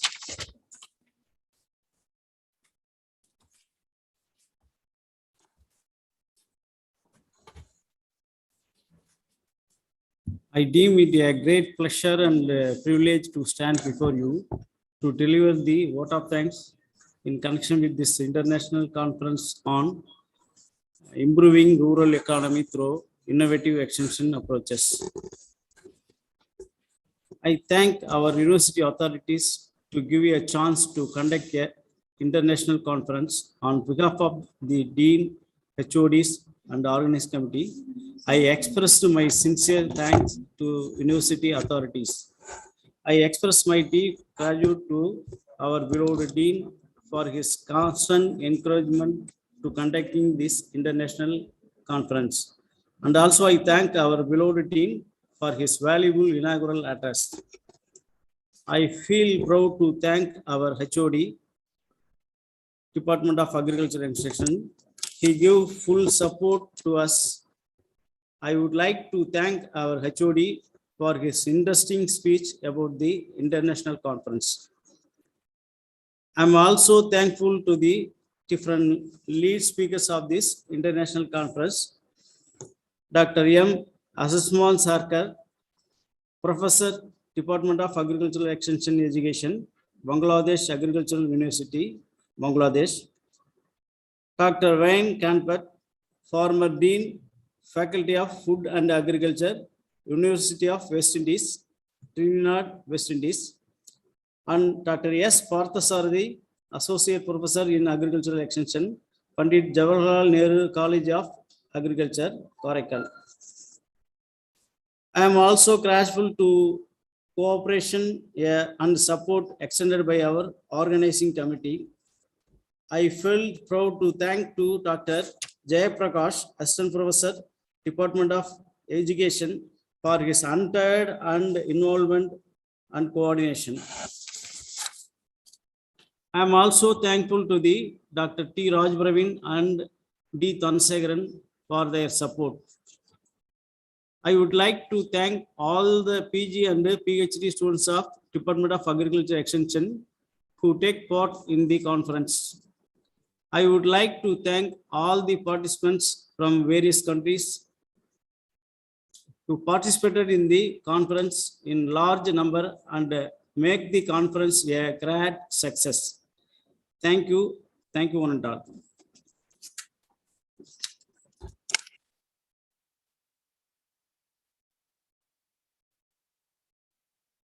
Thank you everyone for joining this session. There is a feedback link in the chat box. Please give your feedback, and with this we conclude this evening. Thank you.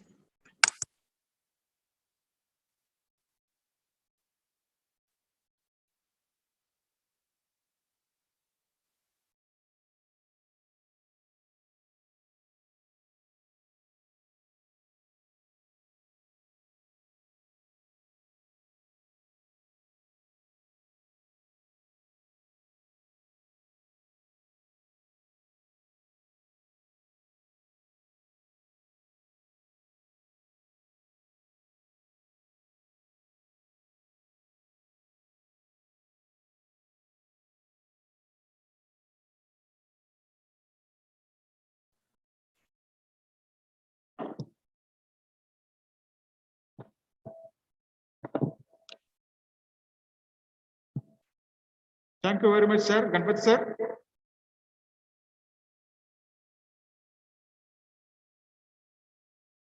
Dr. Ven Ganpat.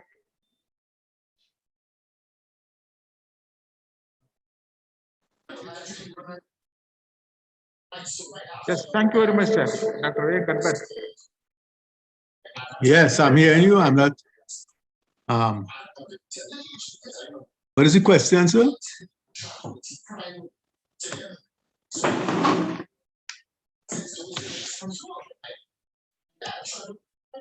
Okay, sir, I will call you later. Thank you very much. Dr. Ganpat as well as the PhD scholar.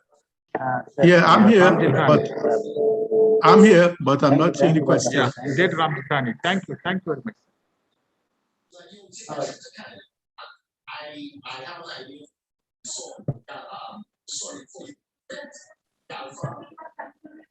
Is there a question for me?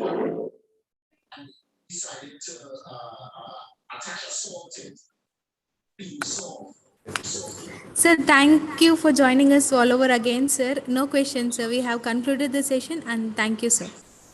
It was my pleasure being here on behalf of the faculty, and we look forward to other presentations collaborating with your university. And thank you very much to your dean and your extension directors for having us. Thank you. Thank you, sir.